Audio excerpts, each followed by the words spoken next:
Ah ben c'est bon, avec ça on t'entend bien. Alors bonjour, bienvenue aux Deux Bobines. Et c'est le réenregistrement de l'intro de l'épisode 1. Ah oui, on commence, oui, c'est vrai. On commence avec ça. On commence avec ça parce que l'enregistrement du premier épisode s'est très bien passé, sauf les premières 30 minutes qui ont été perdues Ouais, on les a complètement perdus. sur un file. Mais c'est comme ça que ça marche les enregistrements. Des fois, tu enregistres, puis après, tu fais finir l'enregistrement. Puis ben. Ça enregistrait pas. Ça enregistrait pas, genre le truc se perd quelque part. Fait que, ben, au pire, on peut refaire ça comme ça. On va juste expliquer dans, I guess, le concept du podcast real quick. On va parler du cinéma pendant quelques épisodes. On va toujours commencer en quotant un des films qu'on a écouté. Bon, là, il est tout un peu dead parce que, ben, fuck that, là. J'ai pas le goût de recommencer l'épisode 1 à 0. Mais ben, on a l'épisode, il nous manquait juste l'intro. L'intro et le segment news qu'on va skipper cette fois-ci. Si tu veux, j'ai encore mes quotes du film. Donc la quote du film pour cet épisode, ça va être: j'avais jamais vu autant de tensions sexuelles non résolues depuis Midnight Cowboys. Ok, donc... c'est parfait, c'est parfait. J'aime ça, fait qu'on va se quitter sur tensions sexuelles de Midnight Cowboys. Ouais. Puis après ça, ben, on vous retrouve dans la discussion sur Project Hail Mary qui ouvrait l'épisode. Oui, et on parlait aussi de Sandhelp et de Samuel. Et de Samuel, et on avait notre petit crash. Si je me trompe pas, on avait un petit crash out sur Tarantino. Ouais, on a un petit crash out sur Tarantino et tout. Ça va arriver quelques fois, même si j'adore Tarantino personnellement. Là. J'aime ce qu'il fait, mais pas cette personne-là. T'sais. Ben, j'ai vu justement là. Il aime beaucoup Israël, ça a l'air. Ouais, ben j'ai vu dans la shoot semaine qu'on enregistre l'intro. Je viens de voir le film Police. Le film de Maïwen sur la BPM à Paris. Et vraiment, le top commentaire sur Letterboxd, c'était Horrible news, a person you hate just made a great film. Je trouve que c'est une bonne façon de décrire et la carrière de Tarantino et la carrière de Maïwen. C'est super. Ben, on va se quitter là-dessus. Bon épisode. Et on va vous voir. En fait, vous allez nous voir la semaine prochaine. Vous allez nous écouter. Vous allez nous écouter. On n'a pas encore de caméra. La semaine prochaine, mais nous, on va continuer et enregistrer l'épisode 2 dans à peu près 38 secondes et demie. Donc, enjoyez l'épisode. On peut-tu parler de Project Hail Mary, peut-être? Tu veux commencer avec Project Hail Mary? Oui, on va commencer à parler de Project Hail Mary. C'est le film non recommandé, qui n'est pas la recommandation officielle, qu'on voulait juste en parler parce qu'on... Sincèrement, Ryan Gosling, c'est le GOAT. Sincèrement, c'est un des 10 meilleurs films qui est de la décennie. Présent et futur. C'est excellent. T'as pas de l'air d'avoir aimé. Chris, écoute du cinéma coréen, man, je sais pas quoi te dire. J'ai je peux t'en donner 10 des meilleurs films que ça, là. Non. De la décennie? De la décennie. De genre 2020? 2020. Ah, non, c'est un excellent film. C'est un très bon film. Dude, ce film-là a réussi à me faire pleurer pour une marionnette. Ok, cool. C'est excellent. Je suis content de savoir que t'es un pussy de gauche. Asti. Le gars, il est en... Le gars, il sait que c'est là pour vivre des émotions. Le gars, il a des émotions, asti de bitch. Donc. Non, pour vrai, j'ai adoré ce film-là. J'ai trouvé que... J'étais pas... J'aime Ryan Gosling en tant que concept. Cette phrase-là est weird, mais je me dis... J'ai le même problème avec Ryan Gosling que j'ai avec Brad Pitt. C'est un excellent acteur dans ce qu'il fait, mais il y a aucun film qui serait... Tu sais, il y a aucun film qui serait moins bon si c'était un autre acteur. Je sais pas si tu vois ce que je veux dire. Je suis complètement désaccord avec ce que tu viens de dire.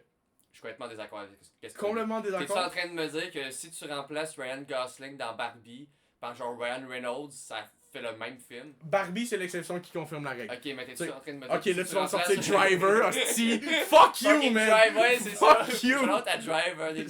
C'est bon, Drive. Je sais que c'est nice. Non, mais ok, meilleur exemple de mon point, Beyond the Pines. The Place Beyond the Pines. T'as-tu vu ça?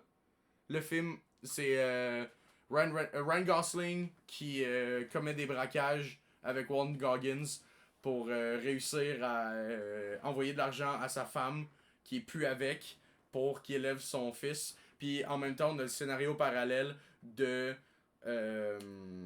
Bradley Cooper, qui est un policier local de cette ville-là, qui enquête sur les cambriolages de Ryan Gosling. Ok. Ce film-là est excellent. Ryan Gosling est super bon dedans. Mais est-ce qu'il y a des acteurs qui auraient pu faire un meilleur job? Je suis sûr. Mais je pense que tu peux dire ça pour pas mal presque pour pas mal tout le monde, mais tous les gens.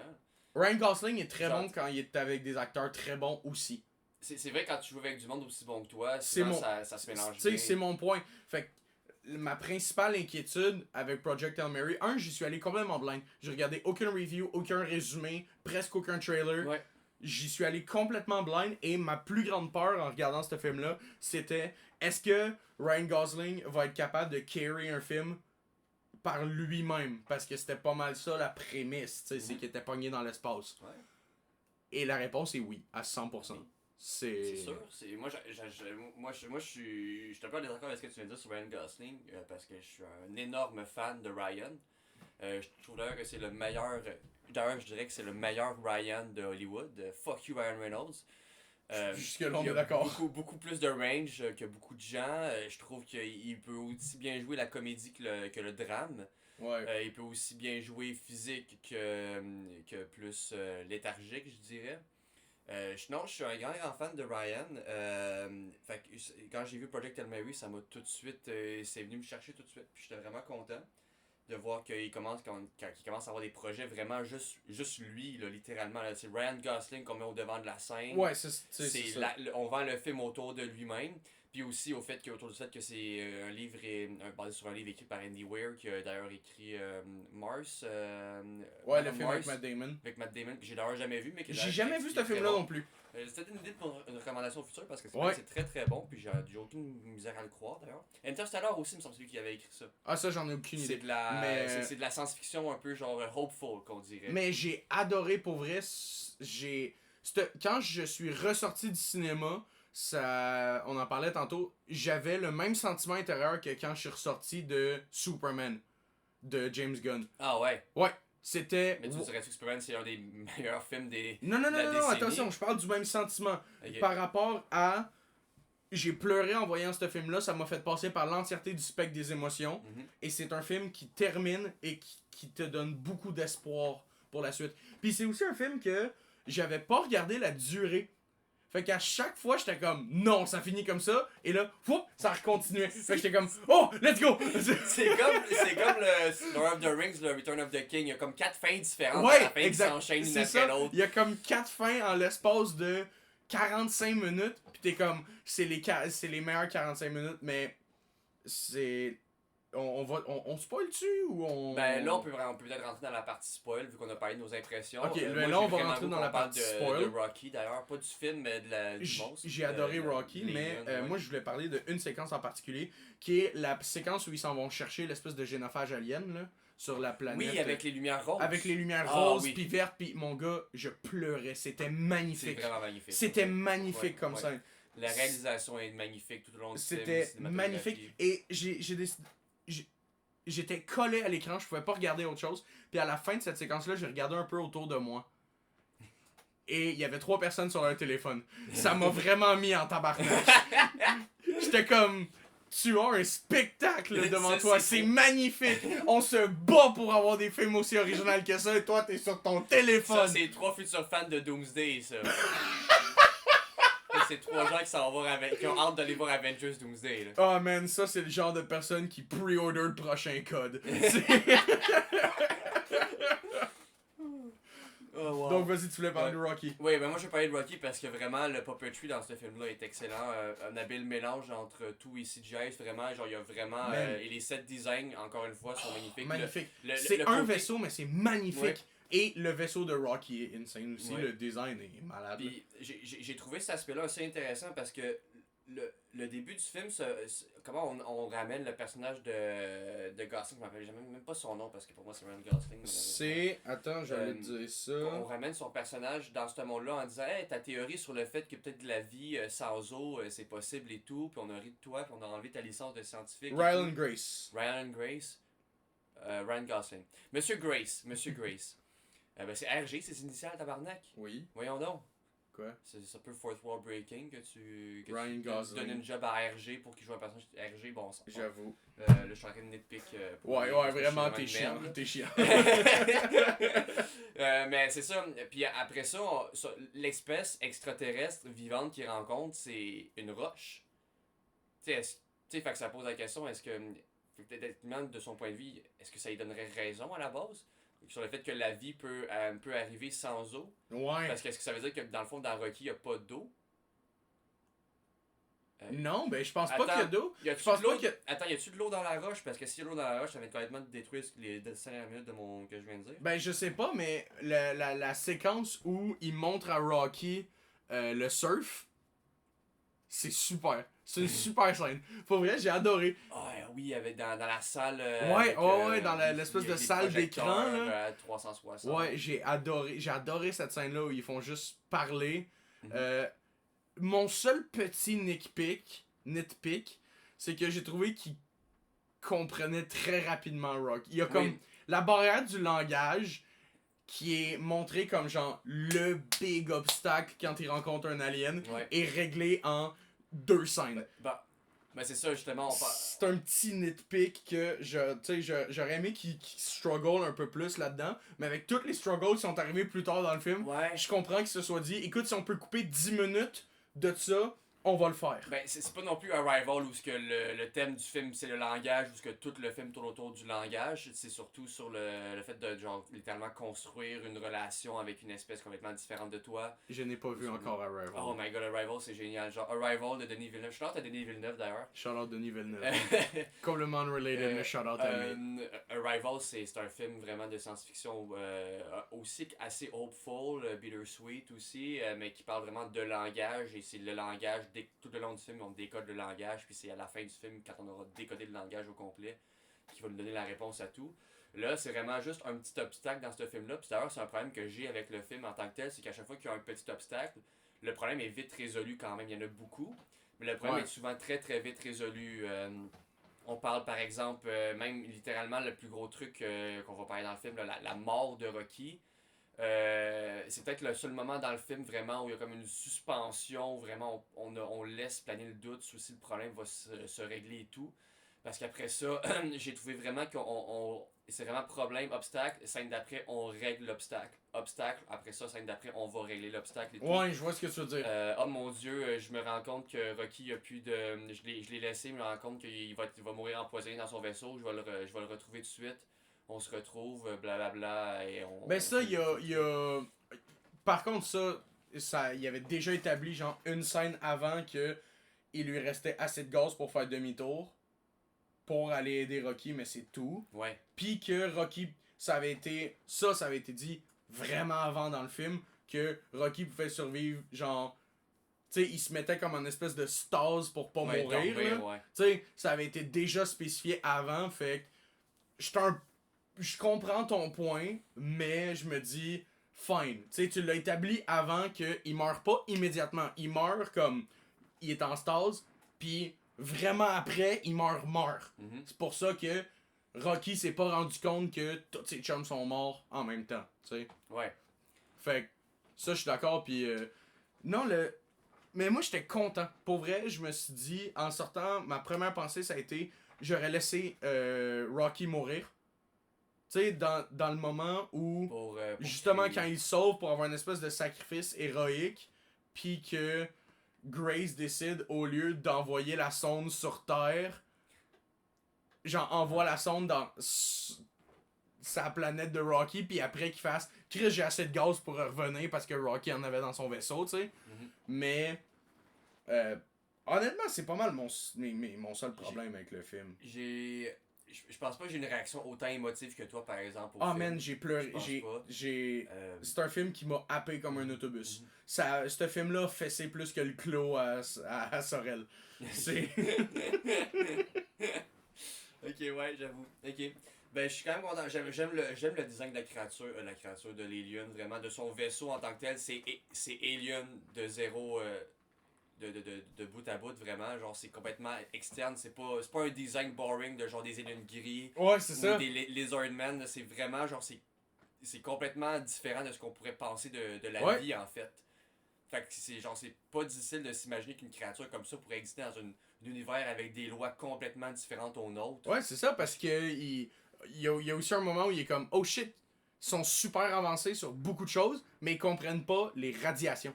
Tu sais, c'est comme, ce qui est vrai, c'est un truc très, entre guillemets, humain, tu sais, les radiations nucléaires pis tout, c'est des atomes qui explosent, là, c'est pas... Est-ce qu'il y a des atomes dans Rocky en plus? Ça relève beaucoup de questions C'est sur, ça. sur sa nature. Moi, Mais là, j'ai très très peur parce que j'ai vu que Amazon MGM voulait faire une suite Ah à ouais? ce film-là. Donc, je suis terrifié à l'idée que Amazon ruine encore quelque chose sur cette planète. Et ça va linker à mon autre sujet que je voulais parler, qui était shout-out à Phil Lord et Chris Miller. Maintenant, quand on me demande c'est qui mon réalisateur préféré, je vais dire ce duo-là. Ils ont fait les Lego Batman, les 21 Jump Street, ils ont fait Project Hail Mary.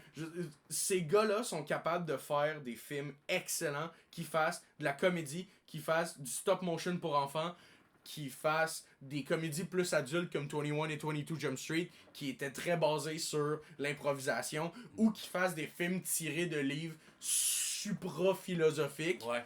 Comme Project Hail Mary. Attends, parce que cet aspect-là philosophique, il faut peut-être donner un peu de pushback parce que l'auteur du livre, Andy Weir, il a d'ailleurs écrit qu'il n'y avait aucun deep meaning message dans ses livres à lui. Il est allé d'ailleurs sur le. Ouais, mais tu sais, je veux dire. D'ailleurs sur la chaîne du Critical Drinker, une interview où il a dit que genre ses films sont faits.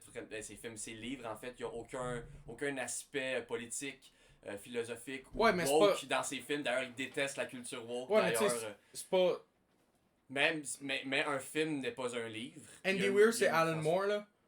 Alan Moore a toujours été contre le fait qu'on adapte ses livres parce qu'il était comme moi je mets pas de politique dans mes affaires. Tu fais des super-héros tabarnak, c'est politique. C'est comme. Mais c'est ces gens-là qui disent je sais pas comment ces gens-là pensent pas que l'environnement c'est pas un enjeu politique. Non, c'est ça. C'est étrange comme... parce que genre littéralement le Project Hail Mary c'est tous les scientifiques du monde qui se mettent à la gang pour régler l'environnement.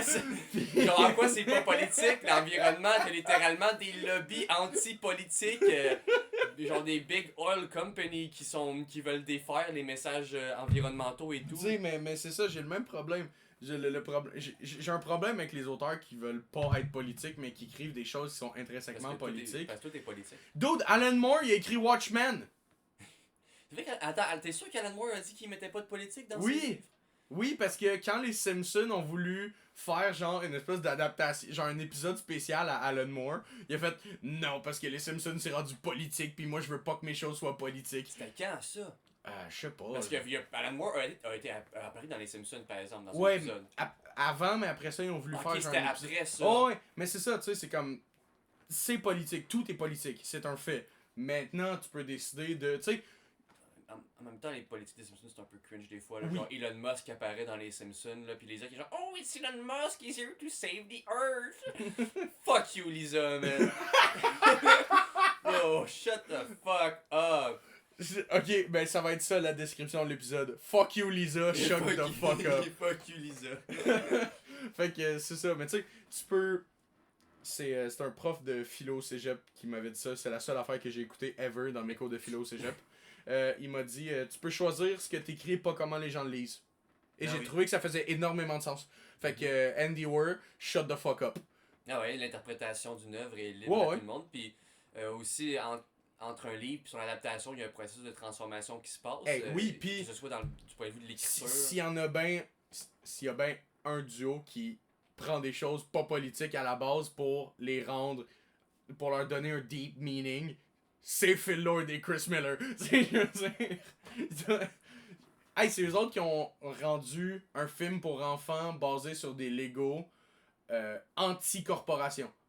Lego Movie, là, c'est un film. Oui. C'est un film sur une corporation fait et financé par Amazon, ben un studio d'Amazon qui est une evil corporation.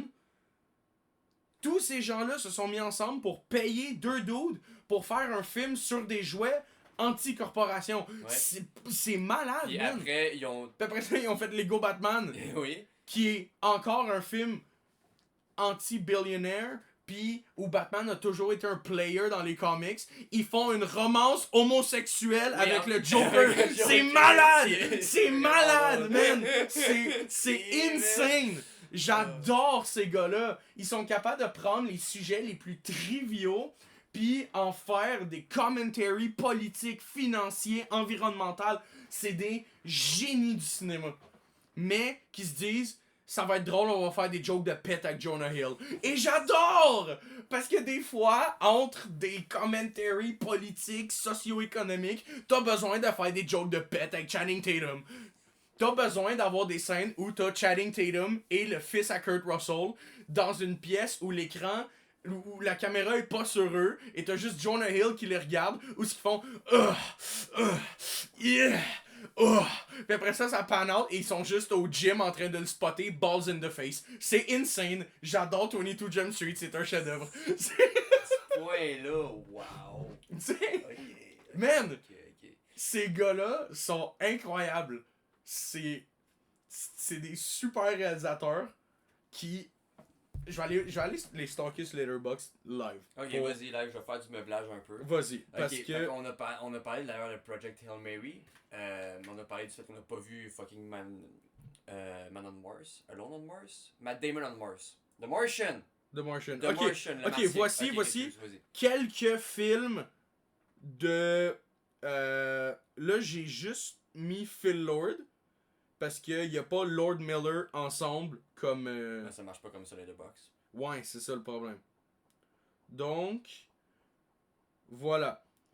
Voici certains films qu'il a executive produced. Les 2 Spider-Man que je parlais tantôt avec Miles Morales, qui sont Into the Spider-Verse et Across the Spider-Verse. Project Hail Mary, Lego Batman, Cocaine Bear, Trash. Mitchell and the Machines, le Lego Movie, le Lego Ninjago Movie qui était... Ouais, ça, that's a miss. Ben, t'as-tu vu Cocaine Bear? Non, je l'ai pas vu. Trash.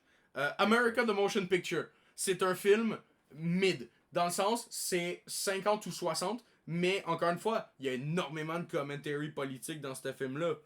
Ils ont fait aussi... Ah, là, il y a The Sheep Detectives qui vont sortir, qui est une adaptation d'un... Ah, c'est leur futur projet qui sort bientôt, ça?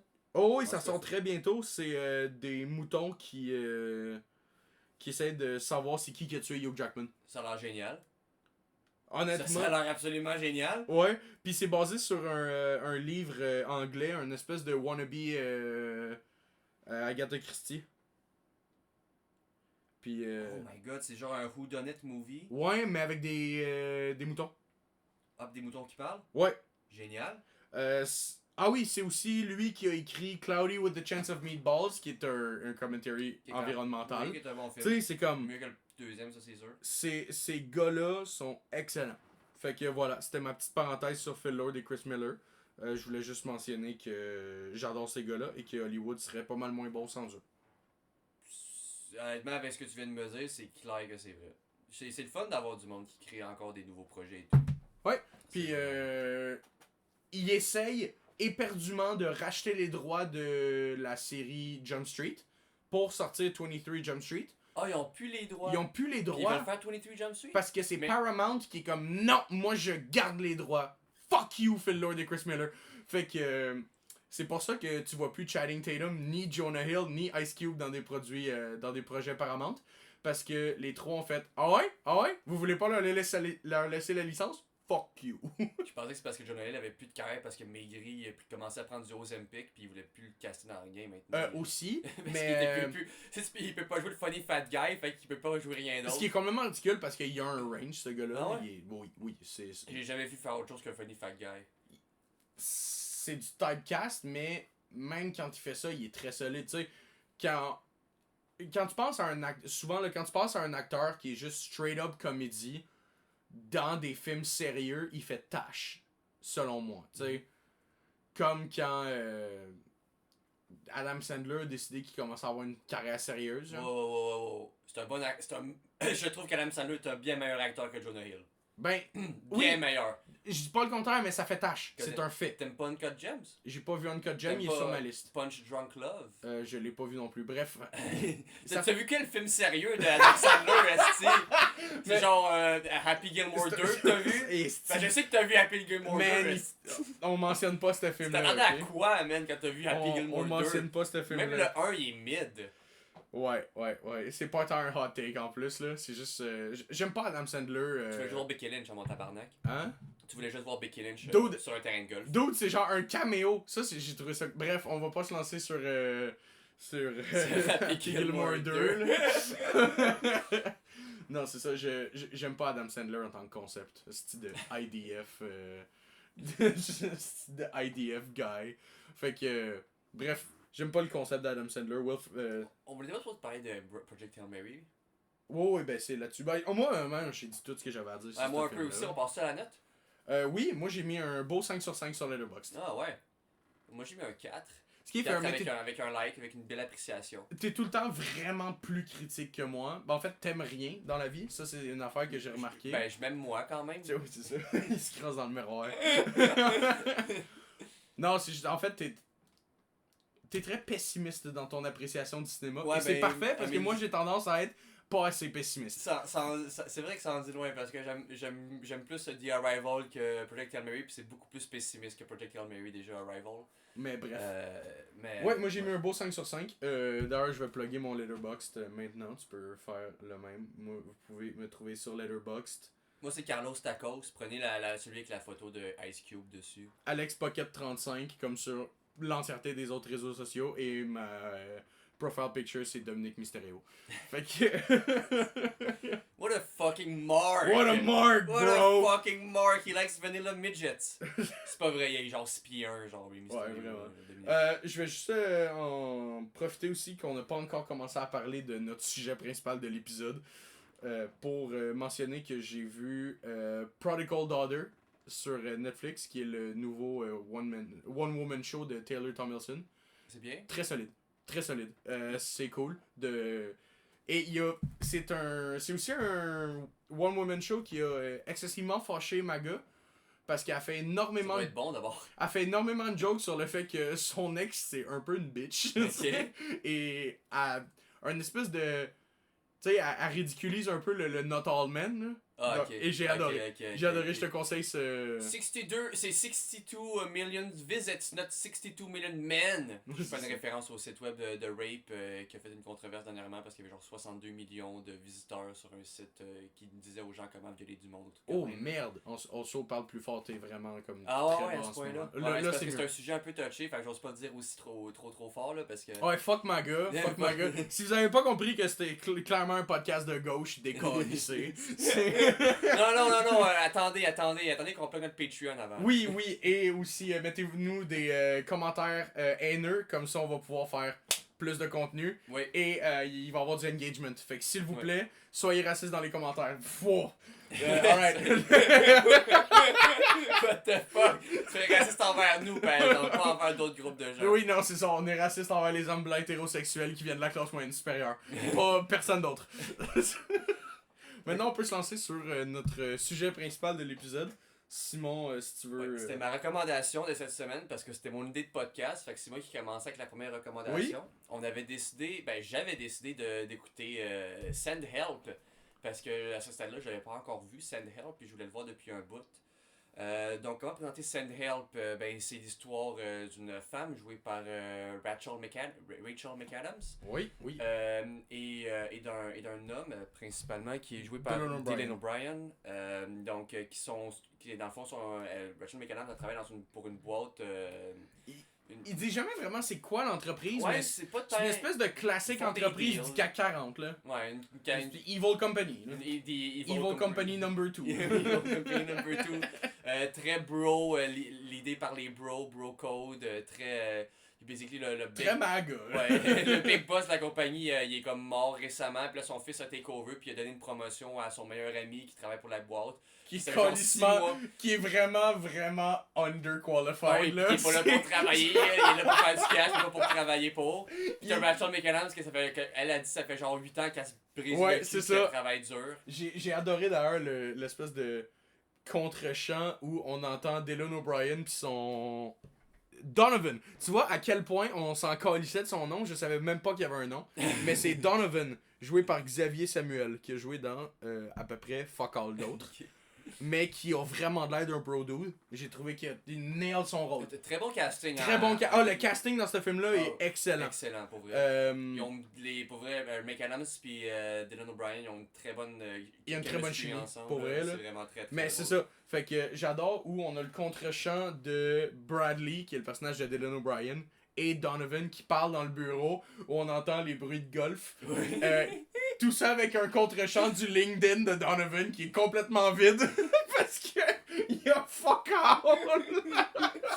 Je trouve ça tellement drôle et pathétique. Pour vrai, tout le monde est un peu pathétique dans ce film-là, sauf genre Sauf peut-être- Rachel sauf McAdams. Même si techniquement elle est pathétique Elle- un peu parce elle qu'elle est a aussi- pas d'amis, elle a Ouais, juste non. un oiseau. She's literally me, elle a pas d'amis. Ah, She's a puis, she's a loser like il y a me. aussi Franklin qui est comme l'espèce de conseiller qui est joué par Dennis Haysbert. J'ai adoré parce que il y a un moment où il est comme wait, you're really gonna promote Donovan over her? Puis là t'as Bradley qui est comme yep, absolutely. Et là, il abandonne. C'est le moment où Franklin perd l'entièreté de sa colonne vertébrale et est juste comme ok, c'est comme ça que ça marche ici maintenant.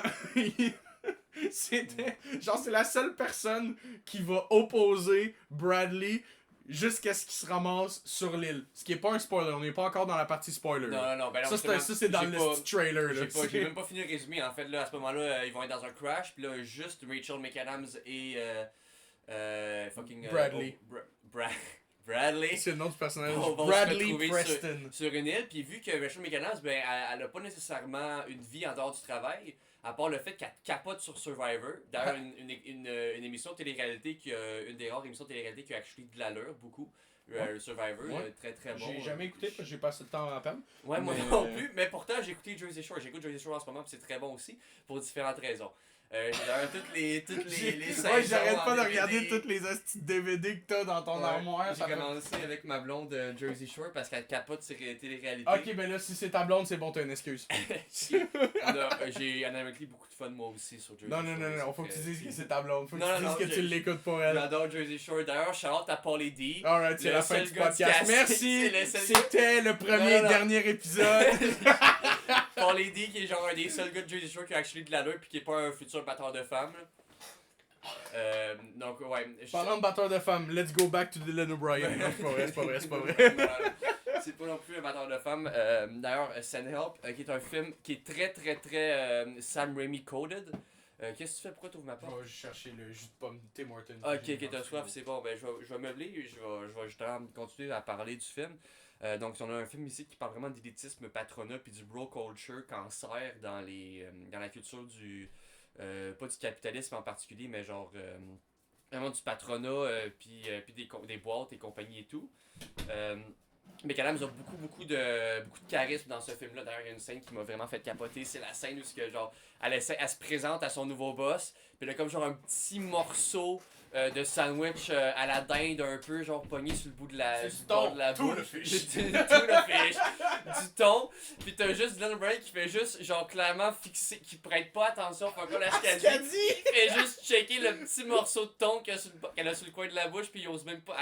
Il va même pas lui dire qu'elle a ça sur le coin de la bouche. Fait que genre tout le long de la journée, elle va l'avoir. C'est génial. Génial. Puis après ça, on a vraiment genre la scène dans l'avion. Scène vraiment cool où que, genre, elle travaille, puis elle se trouve le cul pour travailler pour peut-être, parce qu'elle s'est fait dire que peut-être si elle travaille comme ça, elle allait avoir une petite promotion. Peut-être.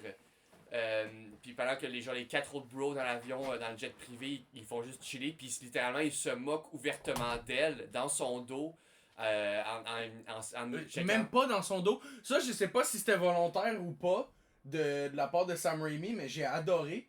Tu sais, on dit qu'il se moquait dans son dos, mais non. Il était littéralement dans sa face. Dans sa face. Il était dans sa face. Ouais. Je sais Avec pas ses si écouteurs c'était... sur la tête. Ouais, mais ouais. je sais pas si c'était volontaire, mais c'est quelque chose qui m'a fait comme... Ça m'a fait allumer de... Ah, c'est vraiment des battes. Genre... C'est vraiment des merdes! Ils essayent même pas d'être discrets. Ils font là. genre, hey, check, elle a essayé de participer à Survivor, Survivor. puis elle a fait une vidéo compliquée, puis elle a travaillé dur pour ça. J'ai vu comme on se fout Ouais, de sa gueule parce qu'elle est pas belle, Ouais, ou genre c'est parce ça. qu'elle est awkward. Fuck Check you. l'autre qui met des efforts dans quelque chose, un style loser. Ça me ferait parce que justement, on parlait de. On sait pas si c'était voulu ou pas, mais dans l'écriture, il y a un moment, dans l'avion, justement, le crash d'avion, la dernière ligne juste avant ça, c'est quand genre il y a un des deux qui dit Let me show you how it's done. Puis genre, boum, explosion! L'avion il explose comme une genre de punition divine, puis là, genre. Puis genre, le dude il essaie de genre, il rampe, genre, puis l'avion il est en train, genre, la porte elle explose et tout. Les gars sont en train de se faire aspirer par l'extérieur. Pis t'as genre le dos, le rival de Rachel McAdams qui rampe au sol pis qui Donovan. qui s'accroche au siège pis qui dit Give me your seat! Give me your seat! Genre, littéralement, je veux vivre pis je veux te tuer. Genre, cette haine elle se rend jusque là. Ouais, c'est Pis ça. genre, il se fait aspirer en Man, extérieur pis c'est tellement violent, man! Il se fait pendre à l'extérieur de l'avion par sa cravate. Pis il y a juste sa face qui rebondit. Puis elle ferme la fenêtre! Bon, warning tout de suite, quand on parle du sujet du film qu'on aborde, c'est full spoil. À partir du moment, à partir du moment où on commence à parler du sujet de l'épisode, 33 minutes in, c'est full spoil. Ah ouais, on va spoiler comme la mort parce qu'il y a tellement des bonnes jokes en plus dans ce film-là. Sam Raimi, il est excellent pour faire de l'humour. J'ai beaucoup trop ri pour à quel point le film est pas un... Tu sais, il y a des films que tu regardes qui sont juste ultra violents à un point que c'en est un peu ridicule et drôle, tu sais. Je n'aimerais pas Terrifier parce que ça c'est juste à chier. Je déteste Terrifier et Demi Leone. Mais tu sais, il y a des films qui sont gore pis que c'est comme c'est fucking drôle. Oui, oui, Sam Raimi ça en fait partie. C'est Monsieur Evil Dead pour une raison. Justement, c'est ça, j'avais pas vu Evil Dead, mais j'ai vu comme des clips pis des photos d'Evil Dead et tout le long du film, j'étais comme ok, c'est très Evil Dead coded. Et d'ailleurs, ça nous amène à la première note que j'avais mis dans mes notes pensées du film, c'est-à-dire Sam Raimi, c'est Tarantino mais avec des yeux pis du woke. C'est des yeux. Des yeux.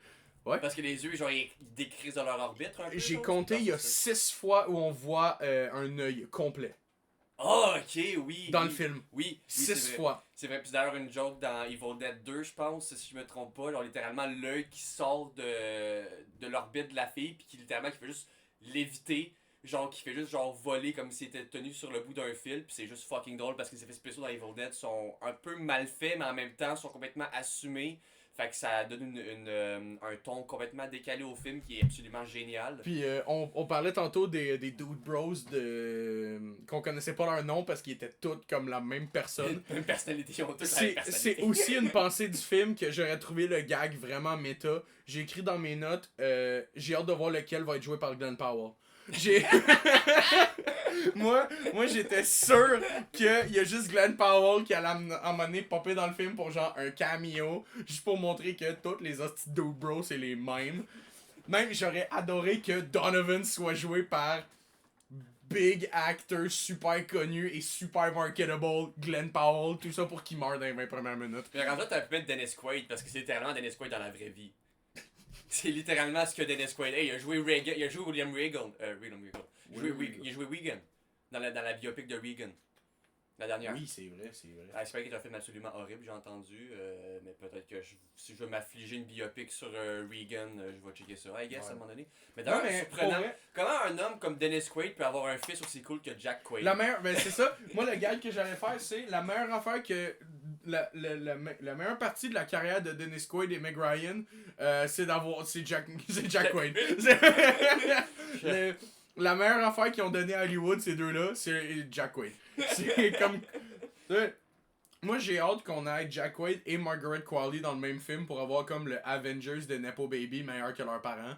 J'ai vraiment hâte. C'est quand même fou. Des fois, le népotisme, ça peut donner du bon monde. Des fois, ouais. Nicolas Cage, on l'oublie, mais c'est un gars de c'est un Nepo Baby. Son oncle, c'est Coppola. Ben, Nicolas Cage, c'est pas son vrai nom, là. Ah, c'est pas son vrai nom? Ben non. Hein? C'est Nicolas Coppola, genre, son vrai nom. Ah, je pensais que c'était... Non, il a changé son nom parce que ses 2 premières années de carrière, ils ont été fucking trop faciles. Puis après ça, il a fait « D'autres, j'ai jamais pu me prouver. Fait que je vais changer mon nom. » Je vais faire des films indie étonnamment cool, genre. Ouais. Puis après ça, je vais faire un rip-off d'Indiana Jones. Ouais, c'est ça. Puis après ça, je vais faire des hosties films de merde, mais je vais donner la meilleure phrase de l'histoire d'Hollywood. « We're gonna steal the Declaration of Independence. » National Treasure, man. J'écoutais tellement ces films-là quand j'étais kid. Oh, puis après man. ça, quand j'ai eu 11 ans. On se fait une parenthèse sur ce film-là demain. Sur ce film-là la semaine prochaine. Ah ouais? Ouais. Écoute, si on pourra parler, mais je me rappelle de rien de National Treasure. Moi non plus, il va falloir que je le voie pour la première fois. Mais j'ai vu ce clip-là beaucoup trop souvent. We're gonna steal the Declaration of Independence. I bet! et c'est aussi un gag dans un des meilleurs arcs de Brooklyn Nine-Nine, là. Où ce que t'as Tu Jake. veux dire l'escouade de 99? Ta gueule. Je te couche, pig. Non, il y a un moment où il y a un moment où Jake se ramasse comme à être spoté par la mafia. Puis le Kevin aussi, qui est le mari du Captain Holt. Fait que genre les deux se ramassent dans un safe house, ils ont pas le droit à internet. Puis les seuls DVD que Jake a, c'est l'entièreté de la carrière de Nicolas Cage. Fait que les gags, c'est que t'as genre un intellectuel qui écoute des films de Nicolas Cage. Pis Jake arrête pas d'essayer de se faire écouter National Treasure. C'est genre un gag pendant 3 épisodes. Pis à la fin, il l'écoute, pis Jake est comme So? Là, t'as juste Kevin qui est comme Well, it is a movie. C'est comme. C'est un des meilleurs gags de la Comment série. tu piques genre National Treasure de la carrière à Nicolas Cage, man? Il a Face Off avant ça, à voir, man. Face Off, ça c'est du cinéma, man. Absolute cinema. Oh, j'adore Face Off avec fucking. C'est quoi son nom, man? Grease. Merde, le gars de Grease. Michael Fassbender. Si je t'haïs. En plus, je l'ai là à un moment donné quelque part là, dans ma liste de films. Fait que pour Anyways, revenir, on va pas être Face Off une autre moment donné. Pour revenir à Send Help. On pourrait revenir à Send Help. Ouais. Donc je faisais le gag de Glenn Powell sur le fait qu'il était tout interchangeable. Jusqu'à ce qu'il se ramasse sur l'île où Rachel McAdams. Ça, c'est peut-être quelque chose que j'ai pas trop aimé du film. Quand elle arrive sur l'île, je comprends le message, tu sais, que c'est là qu'elle est dans son élément. Oui. Fait que oui, puis elle veut rester là, hein. elle est embellie, tu sais, mais j'ai moins aimé cet aspect-là du film où elle est objectivement assez laide pendant la première partie du film, puis elle arrive sur l'île et ses cheveux sont parfaitement frisés puis tout. Pour être un gars aux cheveux longs qui est déjà allé à la plage plus que 4 heures, tes cheveux ça devient un bloc de sel. Quand t'as les cheveux longs dans une plage, ça devient un bloc de sel et de sable. Et elle a les cheveux parfaitement lisses. Je sais qu'avec le twist de fin, que j'avais fuck all vu venir d'ailleurs là. Le twist de fin avec la maison. Ouais. Tu l'avais pas vu venir? Zéro. Mais il y a des bateaux, genre, elle voit des bateaux passer en arrière et tout, genre, elle sait que c'est un peu touristique comme place, qu'il y a du monde qui se déplace. Ben moi, je pensais juste que c'était un peu touristique. J'avais 0% visionné le twist. J'ai même pas aimé tant la fin, je vais t'avouer, j'ai trouvé ça tellement soudain. J'ai trouvé la fin un peu soudain. La scène de golf, je vais t'avouer, le regard caméra et tout. Non, j'ai pas kiffé ça. Un peu complice, un peu, parce que de toute façon, le personnage de Rachel McAdams est en quelque sorte quand même assez. Ben, elle devient un monstre. Elle devient ouais, elle est littéralement une mauvaise personne aussi. Ah oui, ben c'est une mauvaise personne. là. C'est clairement elle qui a tué son mari. Là. Ah ouais, à ce point-là. Ben oui, c'est clair. Ah ouais, tu penses que ça s'en vient là? Ben oui, c'est sûr. C'est ça que le sous-texte dit. Puis d'ailleurs, j'avais écrit, ça c'était dans mes notes justement sur la fin, dialogue de méchant sur 10.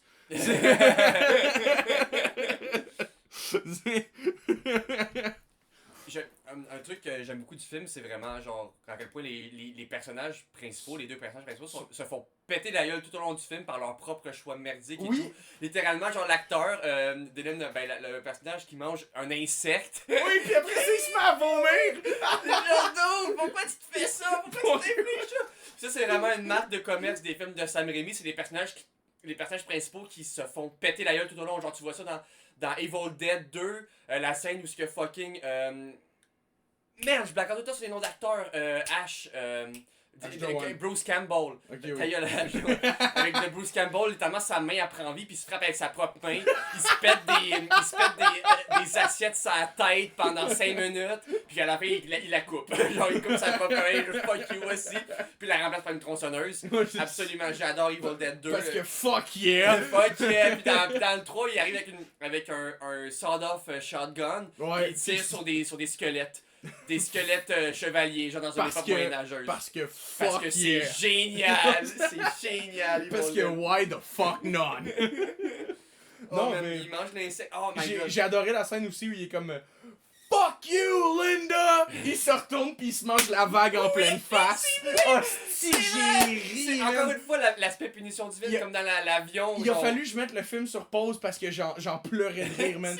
J'ai trouvé ça tellement drôle, pis Mais- pour être le genre de kid cave qui se mangeait des vagues en pleine face, ça fait tellement mal, c'est tellement douloureux. Mais la meilleure joke du film pour moi, man, c'est quand Rachel elle vient le sauver juste après la vague, justement, elle le ramène sur la plage. Pis il vomit dans la face! Parce qu'il l'a empoisonné juste avant, fait qu'il vomit dessus. Bleu, bleu, bleu, bleu, bleu. Ça c'est encore une fois, si vous aimez ce genre d'humour-là, man, écoutez le reste du cinéma à Sam Raimi. Mais Parce que, Chris, dans L'entièreté chaque du film, film, c'est du non, mais- monde qui se font chier dessus Oui, par leur propre mais- choix. Ben, dans tous les films de Sam Raimi que j'ai vus, sauf les Spider-Man, il y a toujours un personnage qui se fait vomir dessus. Ah, toujours, ça, il y a toujours une joke de vomi. Sauf dans les Spider-Man. Toujours une joke de vomi. Mais même, tu sais, quand... Et même dans Drag Me to Hell, il y en a 3 des jokes de vomi. Le personnage principal se fait vomir dessus 3 fois, à 3 moments différents, dont 2 fois par un corps. Le corps d'une femme, elle se fait vomir. C'est fucking drôle. mais même, tu sais, Sam Raimi, l'espèce d'aspect punition divine est très présent dans sa trilogie Spider-Man, là. Tu parles-tu de la scène où, du moment où, genre, dans. Ben, il y a l'aspect divin, en fait, littéralement, dans Spider-Man 2, où ce que Peter Parker, il retient un train, puis ses bras sont en forme de croix et Ouais. tout, l'aspect. Ben moi je God. parle surtout du point genre Eddie Brock dans le 3 qui se moque de Spider-Man parce que lui il peut pas être atteint physiquement. Il se retourne puis il se mange une pole en pleine face de la part de Harry Osborn. Ah, ça fait C'est trop longtemps. comme il se retourne puis t'as juste genre il se retourne puis la caméra à panne puis là t'entends juste PONK! Puis genre il vient de s'en faire coller sur un coup de pole en métal. C'est fucking drôle. Spider-Man 3, c'est underrated, je trouve. J'adore gens Spider-Man 3. Les gens prennent trop ça au sérieux, mais la scène où ce que Peter Parker devient un peu evil, c'est génial. C'est tellement I'm drôle. gonna throw some dirt in your eye. Ça, non, c'est legit drôle, genre.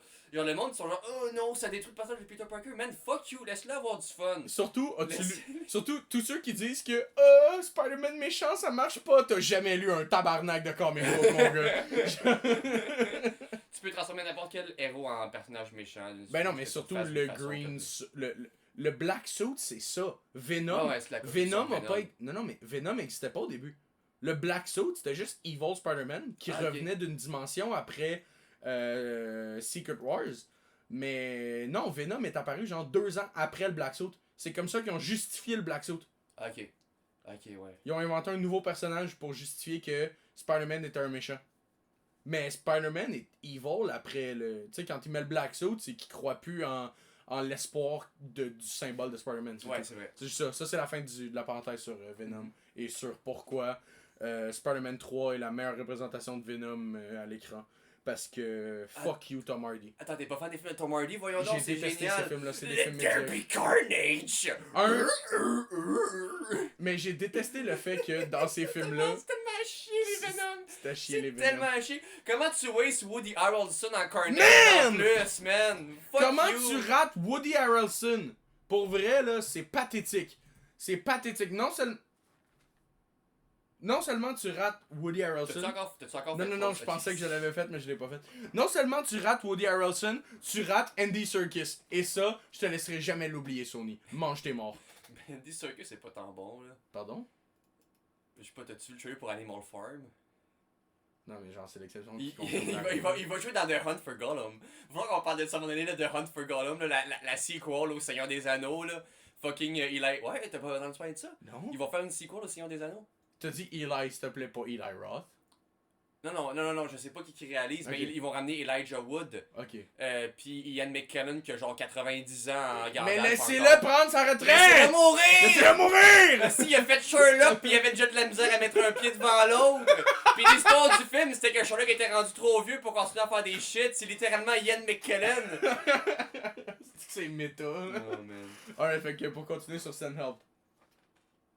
Oui, pour continuer sur Senel, ben, la scène de vomi, excellente. J'ai un peu trouvé la réalisation par certains moments. Moi, je trouvais sur la plage, j'avais un peu de misère à la réalisation sur la plage. J'aimais les white shots, genre les mouvements tram et tout. Ah, tu vois, Mais moi, je c'est les trouvais que white c'était shots. je trouvais que c'était très reverse, shot, reverse. un Oui, peu. ça, je suis d'accord, mais moi, c'est les white shots que j'ai pas trippé. Ah ouais? Parce que, justement, la scène où elle trouve la chute, j'ai adoré parce que, tu sais, puis elle se regarde genre dans une espèce de miroir que c'est juste de la roche smooth. Mhm. Que...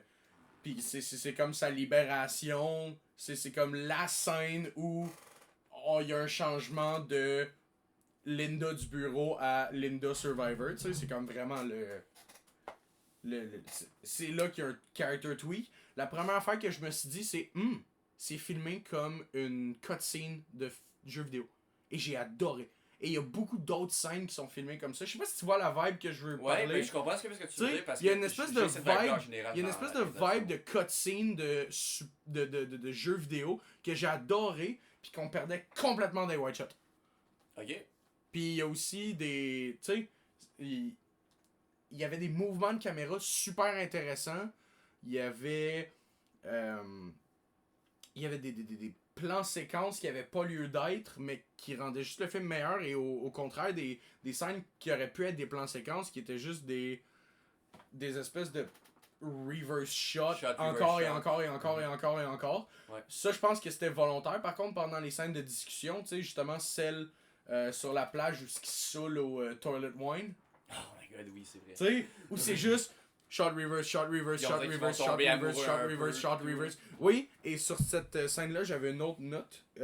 J'avais jamais vu autant de tensions sexuelles non assouvies que depuis Midnight Cowboys. Mm. Fait- Ok, ouais. Non, c'est ça, mais tu sais, ça faisait très répétitif, ça faisait très fake, ça faisait comme leur discussion. Tu sais, Ouais. en vrai, c'était Ok. très fake parce que c'était juste pour le personnage de Dylan O'Brien, que j'ai encore oublié son nom. C'est. Moi, Tu sais, moi, j'ai un peu de la misère avec l'aspect Rachel McAdams qui tombe amoureuse de Dylan O'Brien, de son personnage. J'ai trouvé ça un peu stock. Puis le fait que ça y arrive genre comme 2-3 fois à différents moments dans le film. ouais. Puis qu'à chaque fois, le gars juste après, il a trahi ou genre il a fait chier juste après un peu là. Ouais, C'était un ben, j'aurais peu, fait. En fait, c'est que je l'aurais utilisé comme. J'aurais reverse les rôles parce que il y a des scènes où on a l'impression que le personnage de Dylan O'Brien est en train de tomber en amour justement avec elle. Sauf que c'est juste pour mieux la backstab plus tard. Mhm. Alors que elle tombe comme weirdly réellement en amour avec. Tout Ouais. ça pour se faire backstab. Ça aurait dû être le contraire. Ça aurait dû être elle qui fake de tomber en amour avec lui pour que lui baisse sa garde. Lui qui tombe réellement en amour mais qui continue de la backstab parce que he's still a piece of shit. Tu sais, j'aurais plus aimé la dynamique entre les personnages. Puis ça aurait aussi plus justifié. Tu sais, ça aurait plus justifié la fin parce que on se rend compte que la seule. Réellement, ça envoie comme un espèce de semi-message que j'ai aimé, qui est la seule chose qui empêche Rachel McAdams d'être une meurtrière, c'est le fait qu'il y a genre une espèce de décorum de société. Parce que elle tue 5 personnes dans ce film-là. On mentionne qu'elle a tué son mari. Elle a tué la femme. fiancée à Dylan O'Brien. D'ailleurs, a c'est ça tué- le problème que j'ai avec le film, c'est comment le personnage est arrivé sur l'île, genre out of nowhere. Ouais. Vraiment in extremis, puis je sais pas comment elle a fait pour calculer pour se rendre là nécessairement. Elle a tué le pauvre petit gars qui est venu avec elle, puis elle tue Dylan O'Brien. Le pauvre petit gars qui est venu avec elle, c'est qui ça? Ben oui.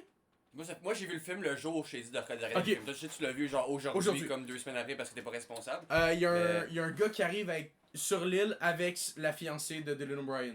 Un dude qui conduit Oui. le bateau. C'est un vieux monsieur, ouais? Ouais, il se fait casser une roche en arrière de la tête pour Ouais. aucune tabarnak Ben, de il raison. faut éliminer les Oh oui, témoins. je comprends, mais tu sais. D'ailleurs, j'ai pas compris pourquoi il y avait. J'ai compris le but, mais j'ai pas aimé pourquoi ça. J'ai trouvé que ça c'était forcé. Pour que ça, je trouvais que c'était très forcé de cette façon-là de ramener le personnage sur l'île pour la tuer. Je trouve que c'est une bonne idée de trouver une façon de la ramener sur l'île pour que, genre, après elle la tue pour cacher son corps et tout. Mais j'ai trouvé que ça c'était forcé un peu, puis que ça forçait. C'est d'une façon aussi ça forçait le conflit. Parce que aussi, j'ai pas trouvé comme. Pourquoi sa main a dépassé comme ça de. À cause de du cochon. What? Ouais, il y a un cochon qui vient la déterrer. C'est pour ça que sa main dépasse. Ouais. J'ai ça quand t'as raison. Je l'ai con. Ouais. Ben, c'est ça. Mais tu sais, c'est comme. Le CGI était pas très bon non plus. Le CGI est à chier, c'est justement. Sanglier, surtout la scène du sanglier. Mais très violente à souhait, la scène du sanglier. C'était vraiment drôle. Mais c'était pas super bien fait, malheureusement. Ça m'a ramené un peu Doctor Strange C'est, 2. C'est justement une des notes que j'avais mis aussi. La première scène du cochon, c'est du Prime Raimi. Beaucoup de sang et du CGI à chier. Ouais. Ce qui m'amène à ma deuxième quote. Le film est très fluide et a beaucoup de fluide. Il y a énormément de fluide corporel dans ce film-là. Oui, c'est vrai. C'est si visqueux comme Ouais. film. Mhm. Ça m'a mis un peu mal à l'aise. honnêtement, là, Oh. très, très visqueux comme film. Tout le monde bave à gogo. Tout le monde bave, tout le monde se saigne, vomit dessus. Tout le monde se vomit dessus, tout le monde Tout le monde mord. saigne. Ah, c'est génial. J'ai trouvé ça... Vive les body fluids.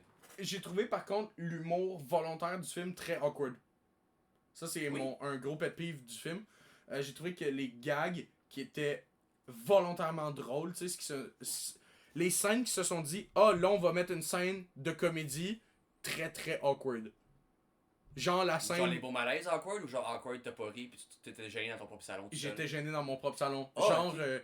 huh? Looks who's bringing home the bacon now! Juste après avoir tué le cochon, je suis comme, Ok. shut the fuck Ok, up! ouais, non, je Comme, comprends. c'est pas drôle! Pis ça a clairement été écrit comme un gag que. Tu sais, ça, c'est clairement un producteur qui s'est dit, incroyable gag, Samuel! Bravo Samuel, veux-tu faire Doctor Strange 3 maintenant? Veux-tu faire Oz the Great Magnificent 2 aussi à Star? Parce qu'il y a des navets. On décrète Sam Raimi, mais faut pas oublier qu'il a fait Oz the Great and Magnificent avec fucking Orlando Bloom. Oh, mais ça, c'est la faute à Orlando Bloom. Je sais pas, man. Il y a une bonne réalisation, mais le film a rien. Là. L'écriture est à chier. Mais je sais pas si c'est lui qui a écrit le film. Ça, je vais aller vérifier. D'ailleurs, aussi, on a parlé de la scène de meurtre. J'ai pas apprécié vraiment le fait qu'il y ait un fondu au noir avant qu'il les tue. Parce que c'est clair qu'est-ce qui est arrivé. Genre, il y a comme on dirait que le film entretient un petit mystère. En fait, ce que j'ai tout. Mais. Oui, je vais faire du chemin, mais finis ton idée. Parce qu'on dirait que le film, genre, tu sais, la scène, genre, elle les met devant le cliff, puis elle les regarde, puis comme un fondu au noir pour, genre, entretenir le mystère de si elle les avait tués ou pas. Puis après, plus tard dans le film, on va revoir cette scène-là après que Dylan va. Que Donovan va trouver la. Non, Donovan, c'est son body qui est mort pendu par sa cravate. Faut que j'arrête de checker les films 2 semaines avant de faire un podcast. Ben, même moi, je me rappelle plus de son nom, puis je l'ai checké. Mais c'est quasiment une gimmick du film, là. Le fait que sont tous interchangeables. Bradley Preston. Bradley Preston. Ouais, c'est ça, puis il a fondu au noir comme si, genre, il y avait un certain doute sur ce qui s'était passé et tout. Puis genre, tu me prends-tu pour un cave, Sam? Genre, c'est clair qu'elle a pas le choix de les tuer. Genre, surtout qu'après, elle revient le voir tout seul, genre c'est sûr. Mais c'est ça. En fait, ce que j'ai pas aimé de cette scène-là, c'est le fait qu'on la revoie plus tard. Soit t'aurais dû rester avec le fondu en noir, soit tu nous montrais immédiatement qu'il y avait pète une roche en avant. Tu sais. Ah oui, moi, je trouve que ça a été bien plus. Ça fait du sens, puis parce que le fondu en noir, vraiment, ça entretient comme un certain mystère, ou genre, ça me fait penser que je suis supposé penser qu'il pourrait se passer autre chose, ou que genre, il devrait y avoir peut-être une petite twist, que genre, je m'attendais à ce qu'il la tue, puis finalement, elle a réglé le problème différemment et tout. Mais non, vraiment, il s'est passé exactement ce que je m'attendais. Ouais, c'est ça. Il y avait comme. Okay. Merci. Next. Thank you, next, comme dirait Ariana Grande. Thank you, next. Je vais te garocher une bouteille maintenant. Oh man. Oh, puis vers la fin aussi, quand ils se battent les deux un contre l'autre à main nue sur la plage un peu. Puis genre, il y a comme des déformations du visage. Genre, il met son pouce dans l'œil, ouais. Tu vois un peu l'œil popé. Genre, des très bons make-up NFX sur les visages, les déformations faciales. Oui. J'ai pas aimé tout le troisième acte. À partir du moment où on découvre le gros twist, qui est un twist très bien fait d'ailleurs. Tu parles de la maison? Le twist de la maison. Je l'avais pas vu. Zéro. Je l'avais pas vu venir. Pantoute. Puis, à partir du moment où on découvre qu'il y a une maison, ça, pour moi, le film dégringole. Ouais, moi aussi. Je suis d'accord. Là, je pense que le film, il sait pas comment finir. Je pense que le film savait pas comment finir. Je pense qu'il avait pas écrit de fin. Tu sais? Il a improvisé la fin sur une set. Non, mais dans le sens, ils se sont dit, yo, on a un super bon concept. On a aucune idée comment ça finit, mais on a un excellent concept. Puis, ils ont fait, alright, voici beaucoup trop d'argent. Ils ont écrit tout le film.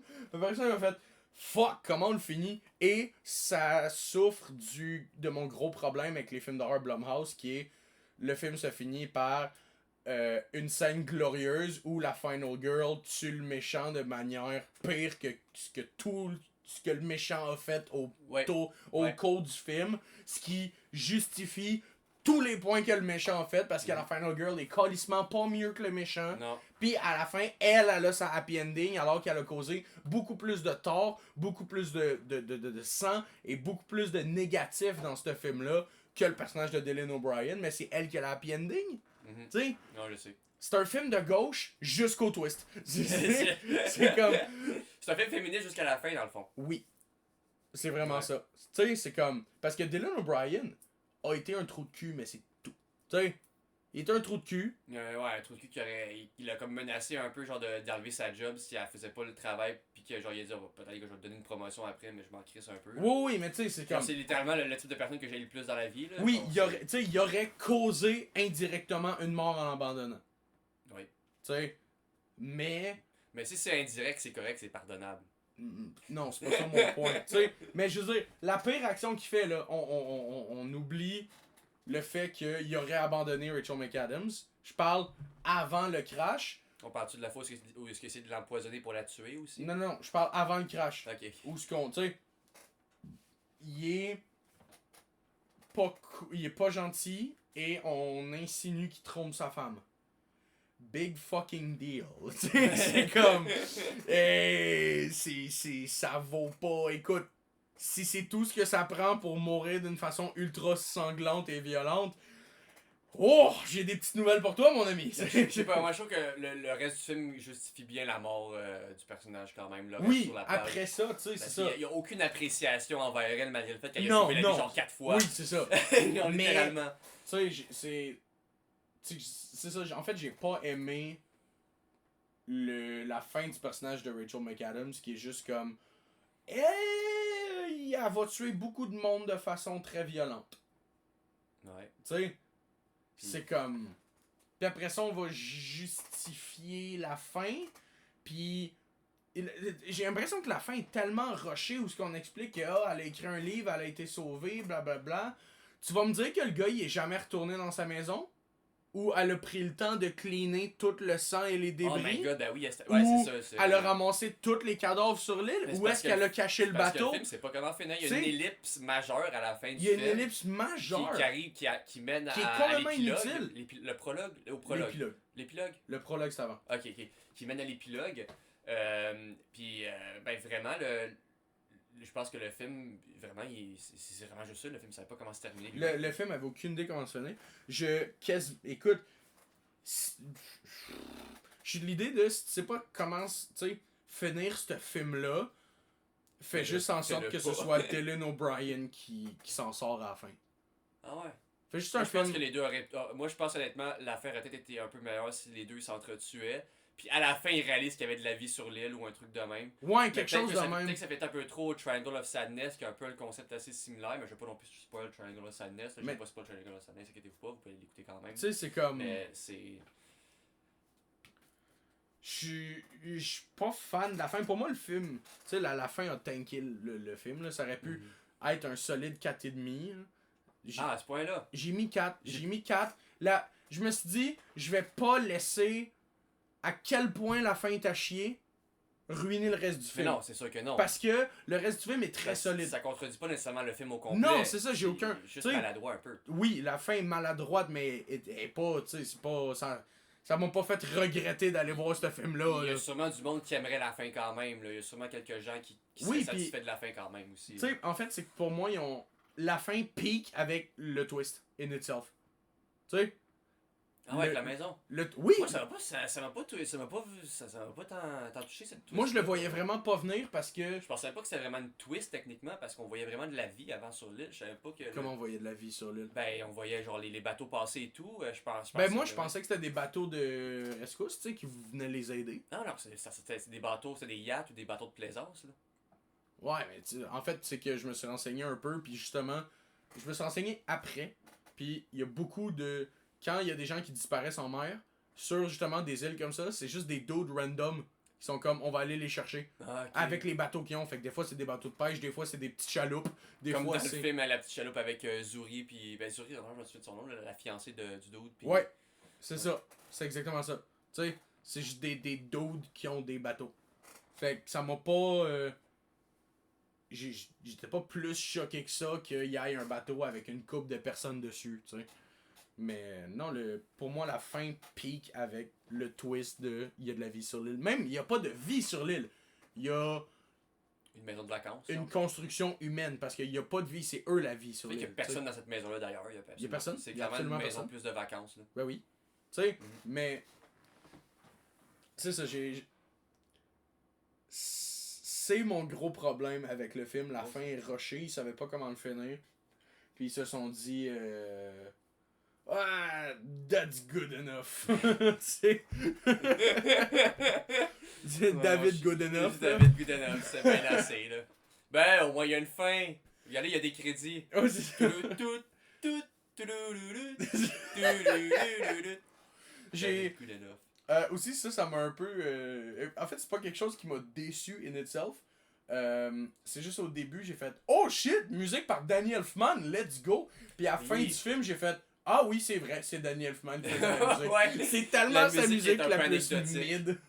Elle est pas mauvaise, elle est mid. Non, au moins, c'est pas dérangeant, tu sais. Non, c'est ça. Je suis d'accord, vraiment d'accord. Les jumpscares étaient excellents. Oui, c'est ça, je voulais justement parler, le jumpscare. D'ailleurs, un de mes jumpscares préférés, un jumpscare qui n'a pas rapport vraiment avec l'histoire du film, mais que j'ai quand même adoré, c'est pendant le cauchemar.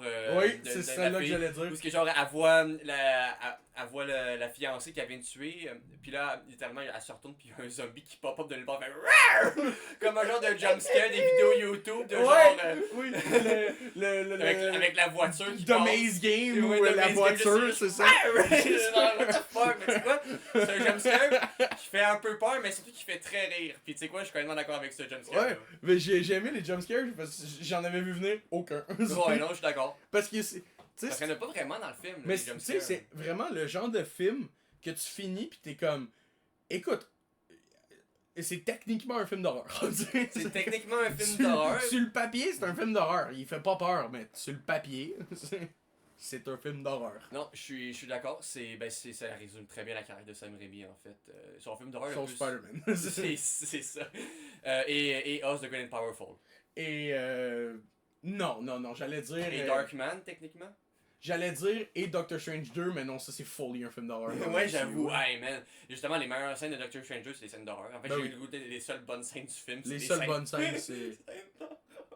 Ouais. Fuck, man. C'est quoi ce film-là, Doctor Strange 2? Pourquoi, man? C'est définitivement un film. Sam Raimi, c'est pas un bon pick pour faire d'un film de Doctor Strange. Déjà que c'était un peu limite l'idée de faire Spider-Man, je sais pas comment il a fait pour s'en sortir. Il y a Cook. Ah, il y a Cook. À Il y a Cook. part l'aspect Mary Jane, genre, il y a Cook. Ouais. Mais Gwen Stacy aussi. Je pense que c'est juste. Il y a de la misère à écrire. Il y a Gwen Stacy dans la Dans le première. 3, oui. C'est lui qui lance de la poudre dans les yeux. Là, put some dirt in your eyes, c'est Gwen Stacy. C'est la blonde. C'est elle jouée par. C'est quoi son nom, là, la fille rousse, l'actrice rousse? Je te dis ça tout de suite, man. I'm gonna put some dirt in Bryce your eye. Dallas Howard qui joue Gwen Stacy. C'est Bryce Dallas Howard? Ouais, j'avais pas remarqué que c'était elle. Est-ce qu'elle a du range, elle, d'ailleurs, faut en parler? Oui, elle a vraiment beaucoup de range. Mais c'est ça, ok. J'avais aucun souvenir qui était dans. Ouais. Non, en fait, c'est peut-être juste parce que j'ai adoré le Spider-Man, The Amazing Spider-Man, là, qui est bien meilleur, une bien meilleure représentation de Spider-Man en tant que personnage et en tant J'ai que. ces films-là à mourir, je vais t'avouer. C'est pas c'est pas des meilleurs films, c'est une meilleure représentation de c'est qui Spider-Man. Et Andrew... mais Andrew Garfield, il est genre objectivement attractive. Fait que Non, est-ce que non, c'est vraiment le casting était pas super bon, à l'exception du fait que Andrew Garfield est un theater actor et ça paraît parce que il y a tellement de. Écoute, Il y a des bonnes valeurs. Hein? Parce qu'il y a des bonnes valeurs. Contrairement aux gens d'Hollywood qui ont des mauvaises valeurs pis c'est tous des pédophiles, genre. Qu'est-ce qu'il y a-tu quelque chose qui est sorti sur Andrew Garfield que je sais pas? Non, il y a des bonnes valeurs, justement, c'est ça que Ok. je dis. Genre, il a vraiment l'air d'être un gars cool, genre littéralement. Ouais. J'aime beaucoup Andrew Garfield. Quand je vois des genre un peu d'interviews, genre des vidéos J'ai jamais behind vu, the scenes, genre, j'ai jamais vu quelqu'un charisme. diss Andrew Garfield. Non, moi non plus. Genre, bro got no hops. Mais tu sais, mais justement, la scène où, je pense que c'est dans le 2, où ce qui justement parle avec la Gwen Stacy de Emma Stone, où il enlève jamais son masque, qui est ce que j'adore, là. Il enlève très très très rarement son masque quand il est Spider-Man, où il y a excessivement de mouvements, puis tu sais, tu comprends tout ce qu'il veut dire juste par... Tu pourrais mettre le film sur mute puis savoir ce qui se passe. Tu sais, c'est ça la qualité de cette représentation-là de Spider-Man in itself. C'est pas un meilleur film que la trilogie de Raimi. Je sais pas, man. Jamie Foxx en électro. Non, c'est pas des meilleurs films. C'est pas des meilleurs films que la trilogie de Sam Raimi, mais c'est une meilleure représentation de c'est qui Batman. Ça fait tellement dans Amazing Spider-Man 2, genre, le personnage de Jamie Foxx, au début, genre, il parle le bout de la langue un peu comme ça parce que c'est un loser. Puis quand il devient électro, il est genre, oh, je suis électro, je suis un méchant, j'ai une voix sérieuse maintenant. Ouais. Les anguilles électriques ont réglé mon problème de lisp. Oh man. Mais c'est ça. Fait que Send Help t'a donné quoi comme note? Ben moi, Send-Help, j'ai donné un bon 7, un 5, moi dans ma tête je mets toujours un sur 10, mais un 7 sur 10, un 3.5 sur 5, avec un bon like, un cœur. Ben dans ce cas-là, j'ai mis 8 sur 10. J'ai donné la même rating que le Devil Wears Prada d'ailleurs, mais Devil Wears Prada, je l'ai pas vraiment aimé personnellement, mais c'est le genre de film que tu vois, je donnerais assez similaire. Mais genre de film que j'aime plus que d'autres, c'est pour ça. Mais j'aime que t'es capable de faire la différence entre un film que t'aimes et un bon film. Ce qui est quelque chose qu'il y a pas assez, je trouve. Tu sais, il y a beaucoup de monde qui sont comme, oh, j'aime ce film-là, therefore it's a good movie. Ce qui est pas le cas. J'adore les Mighty Ducks, mais c'est objectivement à chier. Tu parles quoi de Slapshot 3? J'ai pas vu aucun Slapshot après le premier. C'est. Tu sais, puis au contraire, il y a aussi des films que j'ai mis des excellentes notes que j'ai détestés viscéralement. Ah ouais? Oui, j'ai passé un très mauvais moment quand je suis allé voir. Je me rappelle plus du nom du film. Ah man, j'ai vu. Marty Supreme. J'ai détesté Marty Supreme. J'ai passé un très mauvais moment à aller voir ce film-là. Je suis sorti de la salle, j'ai fait. Bon, heureusement, je l'ai encouragé parce que ça reste indie A24, mais ça me fait chier. T'en es étranger un pédophile? Allegedly un pédophile. Qui ça? Un Cohen? Hein? C'est-tu Ethan Cohen? Non, c'est pas Cohen, c'est les autres. Savdi. Ouais, Josh Savdi. Josh Savdi. C'est. Peut-être un pédophile, selon son frère. Peut-être. On s'en sera pas là-dedans ce soir. On a plus le temps, là. Ben, il y a pas assez d'infos. Mais t'aimes pas Chalamet tant que ça non plus, hein. Je déteste Timothy Chalamet en tant que concept. C'est parce qu'il date Caitlyn Jenner. Il date Caitlyn Jenner, Ouais. je l'aime encore moins. Non, j'ai juste détesté ce film-là. Ensuite, on va se lancer dans un autre jeu qu'on avait parlé, qu'on pourrait faire, qui est le Fantasy Casting Game. Ok. Tu t'avais pensé à un scénario. Pas partout, non, vas-y. zéro, fait que tu vas y aller on the fly. Non, j'en ai un, excuse-moi, j'en ai un. Ok, donc les règles du Fantasy Casting Game, qui est le moment, c'est ce qu'on va faire à l'instant. Un des deux donne un film qui n'existe pas à l'autre avec entre 2 et 5 personnages. Tu peux y aller plus si tu veux y aller plus, là. Mais average, c'est entre 2 et 5. Et il faut que l'autre personne caste le film qui n'existe pas. Ouais. Si tu veux rajouter un petit défi, tu donnes un réalisateur ou une vibe de réalisateur. Mais moi, tu me donnes le scénario, faut que je work avec ce que tu me donnes. Je te trouve des acteurs qui vont fitter les personnages, la vibe, puis l'histoire du film. Parfait. Ben, j'ai mon idée déjà, puis je vais te la parler. Je t'écoute. Fait que là, on est dans une adaptation cinématographique rated R, une comédie. On parle je veux un film humoristique, comique, mais aussi horreur, donc un peu comme Send Help, de l'humour de l'humour complètement assumé avec un peu d'horreur et de la très sombre, de l'humour très noir aussi, fait qu'une vibe, avec des meurtres et beaucoup de sang. Une vibe à la genre early Wes Craven. Oui, un film de monstre un peu aussi. Quand même un film de monstre. En fait, si tu vas voir, c'est un film de monstre.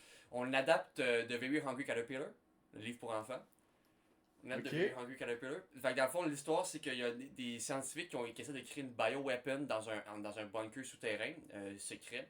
Ils essaient de croiser des gènes entre ce que tu veux pour le scénario. Ben, basically, ce qu'il faut savoir, c'est que ça va donner un Very Hungry Caterpillar, un mille-pattes. Un caterpillar, c'est une chenille. Ouais. Une chenille géante qui mange qui ne peut jamais s'arrêter de manger, mais qui ne peut que manger des matières organiques ou même organiques, c'est nous ça, les matières organiques. Ouais. Fait qu'elle se nourrit d'absolument tout, mais pas genre du métal dans les murs du bunker et tout. Fait que puis le bunker, c'est littéralement un labyrinthe souterrain. Fait que mais en même temps, le Very Hungry Caterpillar, il est immortel. Donc il y a comme une douleur, il y a comme une détresse dans le monstre, comme quoi genre il peut pas s'arrêter de manger, mais il y a une faim qui est jamais rassasiée effectivement. Et le Very Hungry Caterpillar ne parle pas, mais il rit. Okay. Il rit, il fait juste rire.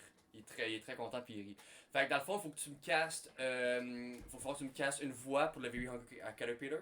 Il faut que tu me castes le seul scientifique qui survit dans le bunker depuis genre 5 ans à base de genre dans une pièce souterraine puis qui est un peu rendu fou. Puis il faut aussi que tu me trouves 3 genre touristes qui ont genre ou 3 archéologues, ça fait un peu plus cool, qui ont stumble sur ce bunker secret caché par erreur. Donc il faudrait que tu me castes un homme pour le leader de la team. Il faudrait que ce soit genre un gars un peu gros bras, un peu big pipe, c'est tout.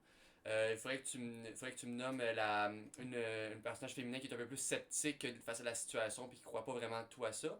Et il faudrait que tu me castes aussi un jeune homme un peu plus naïf, un peu plus goofy, qui fait peut-être un peu vibe Gordon Levitt, James Gordon Levitt, que je peux pas casser dans le film parce que je l'ai. T'aimes pas Joseph Gordon-Levitt? Non, je trouve qu'il est vraiment overrated. Puis il a été partout entre 2000 et 2005, genre tous les films au monde, genre t'es genre une. Fait qu'un peu un comic relief guy. Ouais, un peu comic relief guy, mais qui a actually de talent pour la comédie, pas comme Joseph Gordon-Levitt, puis pas comme Ryan Reynolds. Mais tu peux me casser qui tu veux, et dans le fond, il m'en faudrait 5 aussi, c'est ça. Ok. Fait que je suis en train de te cook ça. J'ai déjà trouvé le rire, pour moi qui est un des meilleurs rires ever de l'histoire du cinéma C'est Seth Rogen. et de la télé. C'est Seth Rogen. Oui, c'est sûr. T'as vraiment pris Seth Rogen. Ben non, câlisse.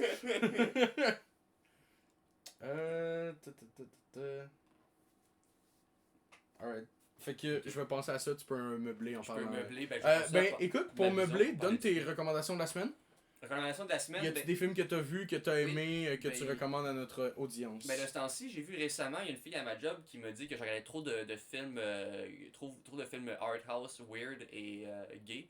Littéralement, c'est littéralement le mot qu'elle a utilisé parce que j'ai parlé des films que j'ai écoutés avec ma blonde elle adore les films gays, fait que genre, on écoute beaucoup ça en ce moment. Fait qu'elle m'a recommandé un film très straight qui s'appelle The Emperor's New Groove de Disney. Et j'ai détesté ce film.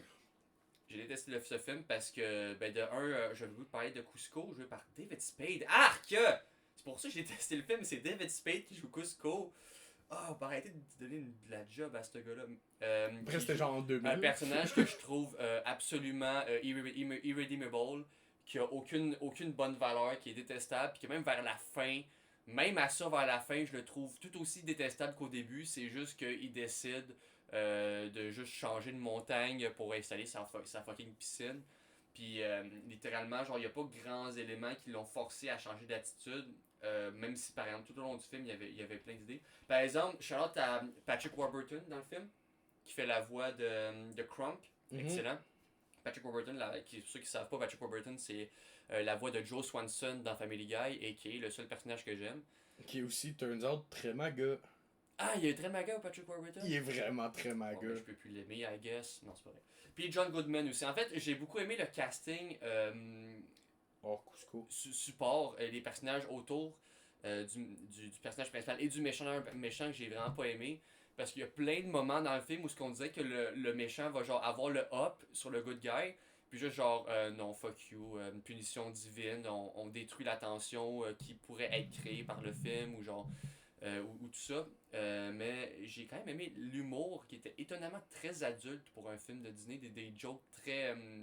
des fois, non, c'est vraiment le genre de l'humour qui était très, très plaisant à regarder, certainement. Mais j'ai tellement détesté le personnage principal que j'avais le goût de le tuer ou rendu à 15 minutes dans le film. Là, j'étais littéralement d'autres. Pourquoi tu fais pas juste genre. Je criais devant mon écran. Bro, tu pourrais tuer le lama, puis tous tes problèmes s'effaceraient. Littéralement, tu le sauves pas pour t'aider. Genre, tu le sauves parce que genre t'es le personnage, t'as pas de personnalité, puis tu dis littéralement, oh, je crois à la bonté de chaque être humain. Mon fucking ass, man.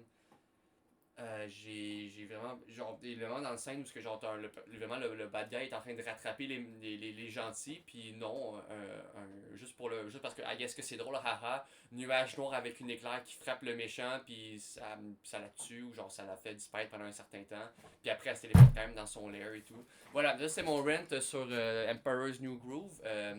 Maintenant que j'ai mon casting. Donc, pour le rire du Caterpillar, vu que il a besoin d'argent, Mark Hamill. Mark Hamill, il rit comment, Mark Hamill? Ben, c'est le Joker non, dans la série animée. Tu l'imagines qu'il rirait comment en ce moment? Fais-nous le rire. Non. Moi, j'imaginais plus un genre de. Ah, mais moi, je m'attendais à un rire lugubre. Très, très rapide, mais genre hyper toned down. Tu sais, fait qui devient comme lent et lugubre mais assez rapide. Tu sais, pour. Ah, moi je le voyais plus comme genre Barney the Dinosaur. Genre, Ah non, moi je le voyais le Joker, mais toned down. C'est Ok. tout. Tu sais, plus grave. Ok. Pour le Scientist, mais faut qu'il y ait une patchy beard. Moi je le vois vraiment avec une barbe dégueulasse et des cheveux un peu longs. Sam Rockwell. Ok, ah, parce que de Good Luck Have Fun Don't Die, c'est ça que tu fais de voir ça? Non. Non, il est dans ma watchlist, mais j'ai pas vu. Ah, ok, non, parce que c'est Sam juste. Rockwell, Je me le disais, rôle c'est qui principal. pourrait jouer un bon scientifique on dirait qu'il a de l'air pouilleux, Chris Sam Rockwell. Pour les 3 archéologues, j'ai décidé qu'il y en a juste un qui mourrait.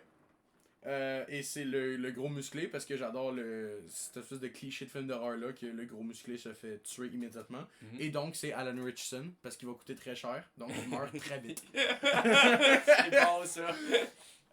Pour la fille sceptique, je me suis dit qu'elle pourrait faire une bonne job de rôle sérieux, même si elle se fait typecast dans des rôles très comédiés. Mais Reese Witherspoon, Ok. elle commence à être un peu, un peu plus vieille que dans son prime fin 90, début 2000. Fait que je pense qu'elle pourrait amener une belle touche sur le rôle. Et le young guy, même s'il a pas loin de 40 ans, mais il a encore l'air d'en avoir 22, Justice Smith. Ok, Justice Smith, le fils à Will Smith. Absolument Non, pas. je te niaise. J'ai oublié à quoi il ressemblait par exemple, je vais juste le googler. Je connais Justice, le DJ, mais pas Justice Smith. Oh oui! Bien oui! Ah oui, il est connu pour avoir joué dans Dungeons and Dragons, Honor Among Thieves. Et accessoirement I Saw the TV Glow, qui est un fucking chef-d'œuvre. Et Now You See Me, Now You Don't. On parlera pas de ça. J'ai Oh, détesté. Jurassic World! Oh, c'est quoi ta carrière, d'où? Il a vraiment une mauvaise carrière. Il est beaucoup trop bon pour à quel point sa carrière est à chier. C'est une bonne manière de le résumer. Ben, j'approuve ton casting, même si ça manque cruellement de Jean-Claude Van Damme. Il aurait pu jouer le jeune homme plein de fougue. Mais Le ça jeune manque homme plein de cruellement. fougue à 91 ans. Il aurait marché dans le rôle du gros bras principal si tu le fais dessus au début, parce que lui aussi coûte fucking cher, Jean-Claude Van Damme. Pour absolument rien, parce qu'il amène rien. Il amène rien. Rien sur la table, mais il coûte cher. Il coûte très cher. Ben, C'est pour ça qu'il y a très peu de temps d'écran dans Expendables 2. Le film où il y a Chuck Norris qui show up sans aucun préalable. Oui, c'est vrai. On dit Oui. jamais que Chuck Norris existe dans cet univers-là. On ne parle jamais de son personnage. Et il pop pendant le 3e acte. Puis il y a une espèce de grosse poignée de main avec Stallone. Pour aucune raison. Ouais. Parce Puis- qu'ils sont. Puis après ça, il disparaît. Puis c'était juste pour faire pour faire genre, hey, tu sais les memes que tu vois, genre, oh, Chuck Norris. Et il fait 3 jokes de Chuck Norris dans ce film-là. Ouais. Il fait lui-même des jokes de Chuck Norris. Et le nom de son personnage, c'est Lone Wolf. J'adore The Expendables. Je tiens ces films-là très près de mon cœur. Je les adore. Moi, je les ai tous regardés avec ma grand-mère. Moi, à part le 2, je vais t'avouer, j'en aime aucun. Ma grand-mère et moi, on adore les Expendables. Et elle, d'habitude, n'aime aucun film d'action. Est-ce qu'elle les aime ironiquement comme toi ou. Je les aime pas ironiquement. Oh, ok. J'adore ces films-là. C'est pas des bons films. C'est très mauvais. Mais je les adore. Même celui avec genre Ronda Rousey. Oui. Même celui avec Hong Bak. Donnie Yen. Non, pas. Ouais, Donnie Yen aussi, hein, mais je joue dedans. Mais on s'accresse. Bref. On se loin du sujet. On C'est s'éloigne quoi ton du sujet. film là? Maintenant, pour mon film. Moi, on a un film un peu plus horreur à la Jordan Peele. Ça va être réalisé par Jordan Peele. Ok. Je vais te faire un petit défi. Très Jordan Peele, Ryan Coogler dans le style Zach Greger. Tu sais, de l'horreur indépendante. De l'horreur afro-américain. On reste Mm. là-dedans aussi. Tu peux si Parce tu que veux. Si tu prends Jordan Peele, faut que ce soit un truc de black parce qu'il fait Tu juste peux, ça. tu peux si tu Rien veux. pour Ryan Coogler, tu peux pas vraiment. Oh oui. Est-ce que c'est John Boyega ou Michael B. Jordan dans le rôle principal? C'est ça. Donc, non. Le film s'ouvre sur une fille qui sort de prison. Qui. Après ça, on apprend avec, mettons, des coupures de journal. Des coupures de journaux, des bouts de journaux télévisés, des articles à la radio. Que cette fille-là vient de sortir après 15 ans d'une peine de 20 ans de prison pour avoir tué un gars dans un parking de bar. Mhm. On apprend que, allegedly, il a essayé de la violer et elle l'a tué super violemment. Au point qu'il était irreconnaissable. C'est elle qui est allée voir la police en disant « C'est moi, j'ai tué ce gars-là. » Donc, à date, t'as notre personnage principal et le violeur. Le violeur revient en voix un peu plus tard dans le film. Fait que si tu veux caster un voice actor, ça serait parfait. Donc, là, il y a, pendant toute la seconde partie du film, c'est elle qui essaie de se refaire, qui est très tout seul, tout le film. Et c'est montré avec les plans de caméra. Elle va à l'épicerie toute seule et tout le monde la regarde parce que c'est une petite ville puis tout le monde la connaît. Les gens savent que c'est elle qui a manqué de décapiter un dude dans le parking du bar. Elle va faire son épicerie tout seule, elle revient chez eux tout seule, elle monte ses meubles toute seule, elle va se coucher toute seule, se lève toute seule le matin. Arrête pas d'essayer de se trouver des jobs et là, ça marche jamais parce que personne veut engager la meurtrière du village. Il y a un gars qui se lie d'amitié avec elle, qui est... qui, justement, ça, c'est sa job d'aider les gens qui sortent de prison ou les... C'est un agent de réhabilitation qui lui trouve une job de nuit dans un entrepôt. C'est vraiment une job de marde. Vraiment, vraiment une très mauvaise job. Et ses collègues sont pas désagréables avec elle, mais ils évitent de lui parler. Ils font juste l'éviter, à l'exception de une collègue qui est une plaie dans son cul. Ok? Elle vole son lunch, elle la fait trébucher, elle change les objectifs sur le bureau pour qu'elle soit en retard dans ses...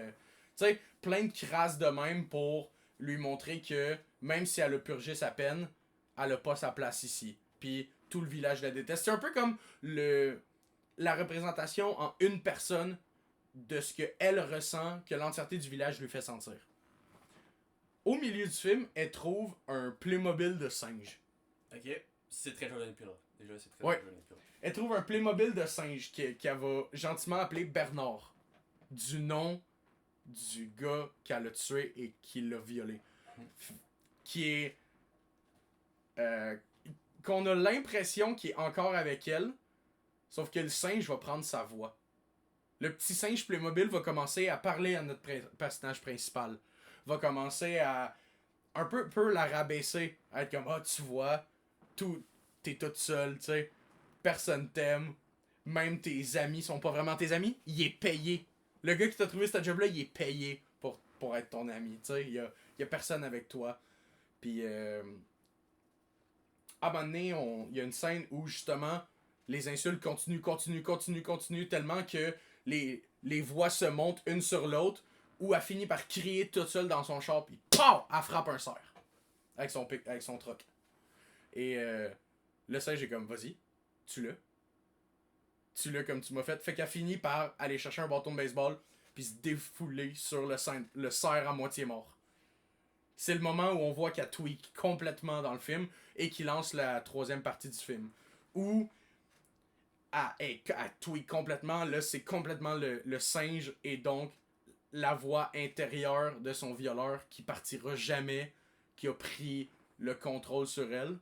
Et le film se termine avec un plan séquence complètement sans dialogue où on la voit aller dans un shed de l'entrepôt, aller chercher un bidon d'essence, aller voler des cigarettes aux gardes en avant, complètement verser le bidon sur sa collègue qui l'a fait chier, et ensuite un contre-plan de son visage éclairé par le feu qu'elle vient de partir sur sa collègue et les cris de douleur de sa collègue qui est maintenant en feu.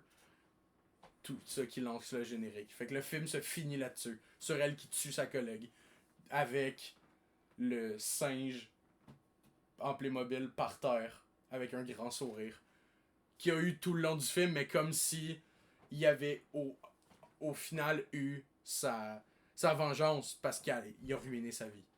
Tu sais. Ça clash beaucoup avec le Very Hungry Caterpillar. Oui. Oui, mais je me suis dit... en fait, c'est parce que j'ai entendu une phrase qui est comme... j'écoute la radio quand je travaille. Et il y a justement une victime de viol qui était au 98.5 et qui dit un meurtre, c'est la fin d'une vie, un viol, c'est le début de la mort. Mm-hmm. Et j'ai fait wow, ok. Fait que je me suis dit comment je pourrais montrer ça en film. Puis c'est le film qui m'est venu en tête. Fait que voilà, donc t'as notre personnage principal, t'as l'agent de réhabilitation, t'as la collègue et tu as le violeur qui revient le violeur qui est montré comme un corps au début du film, et après qui fait la voix du singe. Qui est tout le temps voix off, by the way. Le singe parle pas, c'est juste c'est un Playmobil. T'sais. Ok, je suis prêt. Vas-y. Ok, parfait. Fait que l'actrice principale, donc ça prend quand même une actrice quand même assez vieille, à un certain âge. Mais faut qu'elle ait l'air un peu endurcie par le temps, la prison et tout. Fait que je suis allé avec Viola Davis. Oh, ok. Une actrice que j'aime beaucoup. J'adore. J'adore Viola Et Davis. qui fait très Jordan Peele. Ouais. Puis oui, c'est clair. Au début, je voulais y aller avec Lupita Nyong'o. Oui. Là, j'ai réalisé qu'elle avait pas 50 ans, cette femme-là. Fait que ça marchait pas vraiment avec ton histoire. Ah, mais elle a fait 15 ans, là. Elle a fait 15 ans pour meurtre. Ouais, j'aurais. Je serais comme. Lupita Nyong'o, t'aurais été fair, là. Ouais, mais Mettons si elle rentrait à 18 ans. Ouais, mais je préfère qu'à 40, déjà, genre à 30 ans, je trouve que ça passerait bien, genre avoir en prison à 30 quelques. Ouais. Tu peux même pas dire avec quel âge avant de se Non, c'est pas important. Ok. La voix du violeur, je suis un peu mitigé parce que ben, j'ai peut-être pensé à David Harbour. Ok! David Harbour, parce qu'il a l'air quand même d'un gros monsieur pas propre. En fait, c'est facile de lui donner l'air d'un gros monsieur pas propre. Puis il a quand même une voix quand même qui a beaucoup de présence et tout. Ouais. Fait que si tu veux la faire résonner dans les oreilles de cette femme-là et tout, ça pourrait bien marcher. Sinon, on pourrait toujours aussi y aller avec un John Goodman, ça marcherait très bien. Ok. Si on veut aller avec l'agent, on pourrait aller avec un Patrick Warburton. Mais là, je pense que j'arrive trop sur. L'agent de réhabilitation, ben écoute, je vais te faire plaisir, j'ai pris Alexander Skarsgård. My guy. Parce qu'il a l'air gentil quand même, je pense qu'il pourrait jouer un personnage assez gentil. Puis il a l'air bien pareil, puis ça a l'air d'être un monsieur propre et tout. Fait que oui, je suis bien d'accord avec Alexander Skarsgård. Puis la collègue Bully, ben je l'ai changé un peu quand tu me l'as dit, parce que au début j'ai pensé à Amanda Seyfried. Ok. Une bitch quand même, elle a l'air d'une bitch. Ouais. Mais en hindsight, je trouve que tu m'as dit qu'à la fin elle se faisait brûler vive. Ouais, mais on la voit pas brûler. Tu sais, c'est ça. On la voit pas brûler. Non. Est-ce qu'on l'entend? Oui, on Ok, l'entend ok. gueuler. On l'entend Si vraiment on veut gueuler. l'entendre gueuler, j'ai pris une Scream Queen. J'ai choisi Samara Weaving. Oh, Qui joue dans nice! Ready or Not, qui a un cri absolument Oui, glaçant et terrifiant. Mais dis-moi qu'elle a son vrai accent australien. Oh, tu donnes l'accent ce que Oh, tu veux, nice, mais moi nice. je m'en sac là. Je suis juste pas capable avec son esti de fake accent Je trouvais c'est quand même américain. assez important de caster une femme noire entourée de personnages blancs, parce que là on reste vraiment dans du Jordan Peele vraiment. Ouais. Même que, à la limite, tu pourrais même donner l'agent de réhabilitation, tu pourrais donner genre Steven Yeun à la limite. Oh, ouais. Même, Moi, je m'étais amusé à caster ce film-là, mais j'avais plus Zach Gregor en tête. Okay. Comme quand je voyais la vibe de mon film. Fait que notre rôle principal est tenu par Maika Monroe. Ok. Parce que c'est une excellente actrice qui commence à être comme. Elle commence à monter comme une Scream Queen, justement. Puis c'est Zach Gregor, fait que ça prend Maika Monroe. Pour le violeur, je me suis fait vraiment popper. Puis j'y suis allé avec un gars qui a pas de l'air du traditionnel violeur qu'on voit dans les films. Et en même temps, qui est un excellent voice actor. J'y suis allé avec Matthew Mercer. Oh wow, ok, oui, Matt Mercer. Ouais. Ok. Je me suis dit que c'est une excellente voix. Puis, il y a pas de... Tu sais, la scène, justement, où on voit qu'il commence comme à se regarder puis qu'elle se fait violer dans le parking, ben, ça peut... Ça a de l'air, justement, d'une espèce de... Plus d'un date rape d'un gars qui sait qu'il va s'en tirer. Tu sais, qu'on imagine que c'est pas la première fois. Ouais. Fait que quand il se fait bâcher la face à l'intérieur de sa tête avec une roche, I guess. Ouais. Ben, il y a un peu une espèce de punition karmique. Ouais. Puis là, j'aurais peut-être pensé aussi à Bill Skarsgård. Oui, ça aurait pu être parce une qu'il y a autre un visage option. très propre. Ouais. Pour la collègue, j'avais mis Kelly Maritran. Ok, oui. Parce qu'elle a définitivement besoin de travail depuis Star Wars 8. Et parce que, overall, c'est une excellente actrice qui a un cri terrifiant. Ok. Fait que je me suis dit que... Et pour l'agent de réhabilitation, je me suis dit, qui de plus babyface que mon boy? Alan Tudyk? Oui.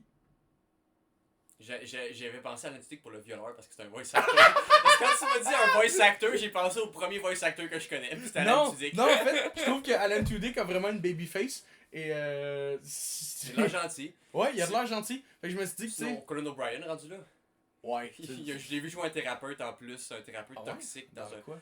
If I Had Legs, I'd Kick You. Oh avec man, Rose ça c'est Byrne. sur ma liste, j'ai vraiment hâte de voir Je l'ai ça. vraiment aimé. Je l'ai écouté avec Will d'ailleurs, étrangement. Ok. What? Ouais, William. Super cinéphile. Ouais, je sais, mais j'ai fait écouter Good Boy aussi avec le film d'horreur avec un chien. Ok, ouais, celui-là aussi est sur ma liste. Mhm. Fait que c'est ça. Puis pour mes recommandations de la semaine, je vais y aller avec first n'importe quel film de Alan Tudyk ou Matthew Mercer. Fait que Avec Dodgeball. ok, à part Dodgeball, donner de la job à ces gars-là. Ensuite, ça va être 2 films d'animation qui ont pour thème le bois. Le premier, ça va être Guillermo del Toro's Pinocchio. Ah, c'est bon ça. Je l'ai vu sur Netflix, j'ai trouvé ça excellent, absolument incroyable. J'ai adoré tout au début le sous-texte de la Première Guerre mondiale et vers la fin le texte pas du tout sous de la Deuxième Guerre mondiale et de la Gestapo et de toute cette partie-là de la vie de Guillermo del Toro. C'est vraiment un film autobiographique où Guillermo del Toro se dit « Je suis Pinocchio ». Ben, c'est très Guillermo del Toro comme film en général. Là, Ouais. Puis on a des thèmes qui reviennent beaucoup dans sa filmographie. Donc, tu as parlé de nazisme, mais c'est comme le labyrinthe de Pan aussi. Ouais, ben tu sais, puis Hellboy aussi. l'entièreté des acteurs sont... C'est toujours les nazis, les méchants. Voyons donc, là. C'est donc bien cliché. C'est... Ça peut-tu être des gauchistes pour une fois, les méchants, là? Ben oui, t'as Ça juste... peut-tu être des environnementaux terroristes, des fois, là? Ça arrive jamais. Il y a jamais des... L'entièreté des acteurs sont excellents. Là. Ewan McGregor, David Bradley, Bern Gorman, Ron Perlman, Finn Wolfhard, Kate Blanchett, Christoph Waltz, Tilda Swinton. Ouais. C'est un Avengers du voice Je acting. suis pas tant fan des chansons dans le film, par exemple. Je suis pas fan des chansons, mais j'ai compris pourquoi ils sont là, tu sais. Ouais, ben, ils sont là pour une raison, mais j'aurais préféré peut-être que soit mieux performé par l'enfant ou des meilleurs lyrics. Ouais, je suis d'accord. Mais c'est ça, allez-y. Et ma deuxième recommandation, c'est aussi une recommandation pour toi qui aime les films obscurs, weird et inconnus. The Pied Piper. J'ai vu ce film-là sur Tubi. C'est un film... Attends, c'est... C'est un film tchécoslovaque Nice. qui est sorti en 1986, dans lequel c'est un film d'animation sans aucun dialogue, où l'entièreté des personnages sont en bois. Oh, ok. Ouais, il y a des... C'est de l'animation stop motion dans le fond? Oui, mais Ils sont pas que... dessinés comme des personnages de bois, tu Pas vois. que...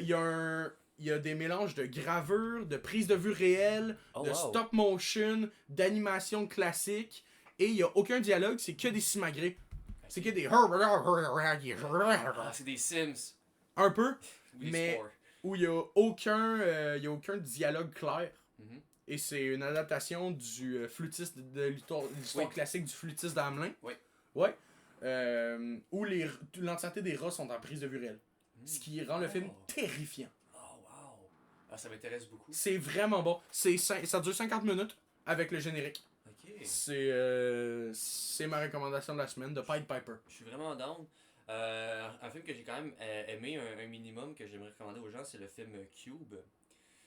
Qui est un film à la base un téléfilm canadien qui a pas été release vraiment en cinéma nulle part dans le monde sauf au Japon, qui a cartonné au Japon par exemple, ils ont trippé sur le film.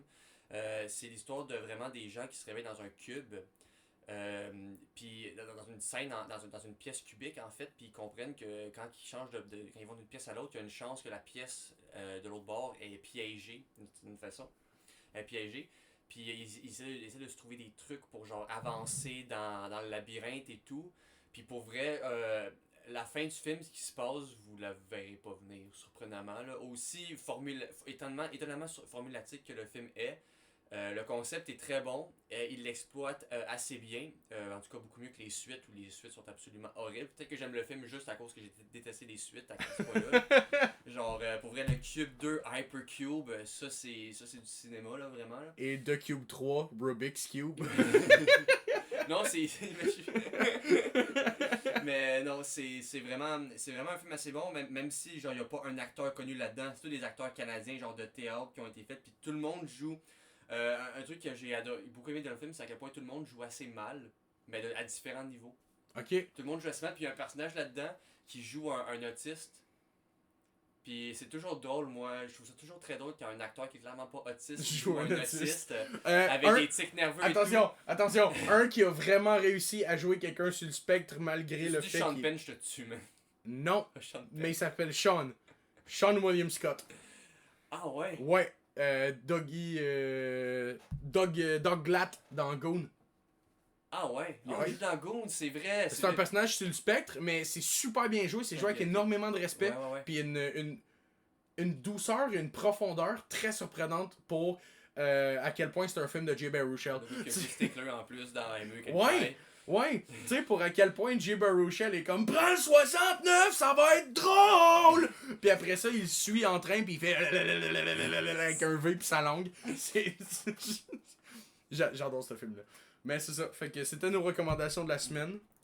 Où est-ce qu'on peut te trouver sur internet, toi? Ben, pas à d'autres places. Pas à d'autres places vraiment que Letterboxd, je vais vous avouer. Vous pouvez m'aller sur Facebook ou Insta. Mets si ton vous êtes Instagram, content. plug ton Instagram, Ben, tabarnak. Chris, j'ai rien sur mon Instagram. Qu'est-ce que tu veux qu'on me voit? Qu'est-ce qu'il y a rien à voir? @Simon_Decomo si vous voulez. Mais vous allez être déçus. Ben, aidez-moi sur Letterboxd, puis ça va me faire plaisir de pas vous aider parce que je vous connais pas. Puis tout. Mais c'est bien correct. Puis toi, vas-y, bloque tes. Moi, aidez-moi sur Letterboxd, je vais vous mettre, parce que moi je suis gentil. Puis après ça sur Letterboxd, c'est AlexPocket35 sur Instagram aussi. C'est ça aussi sur TikTok. Non, sur TikTok c'est 85, mais sur TikTok je vous aiderai pas. Fait que merci, stay tuned pour... Moi, je tiens à préciser qu'Alexis est beaucoup plus chronically online que moi d'ailleurs. Oui, vraiment. J'ai comme 2 socials, puis il y en a genre 8.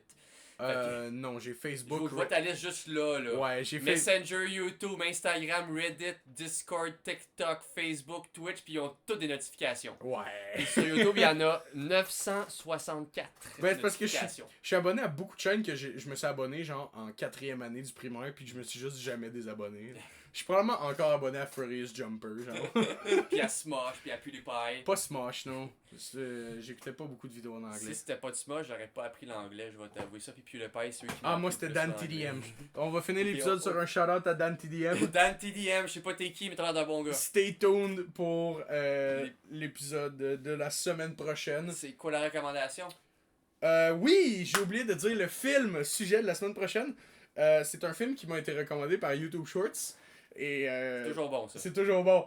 Mais j'ai vu les notes et je me suis dit que c'est le genre de film un peu con que tu pourrais apprécier. Donc, la semaine prochaine, on va parler de Harold and Kumar Go to White Castle. J'ai les films de Stoner. Ah ouais? J'ai tellement les films de Stoner. Là. Je déteste les films de Stoner parce que c'est genre, bro, we're so high now, isn't it crazy? Oh, we're so Ben, high. c'est quand même le film qui a relancé la carrière de Neil Patrick Harris. Ah, pis il joue Neil Patrick Harris dans le film. Il se joue pas lui-même. Ben, je viens de voir ça. Oui, mais il se joue pas lui-même. Il joue un gars qui s'appelle Neil Patrick Harris et c'est ça le gag. Ok. Voilà, fait qu'on se retrouve la semaine prochaine pour une review très négative de la part de Simon. Merci Ok, salut. et bonne soirée.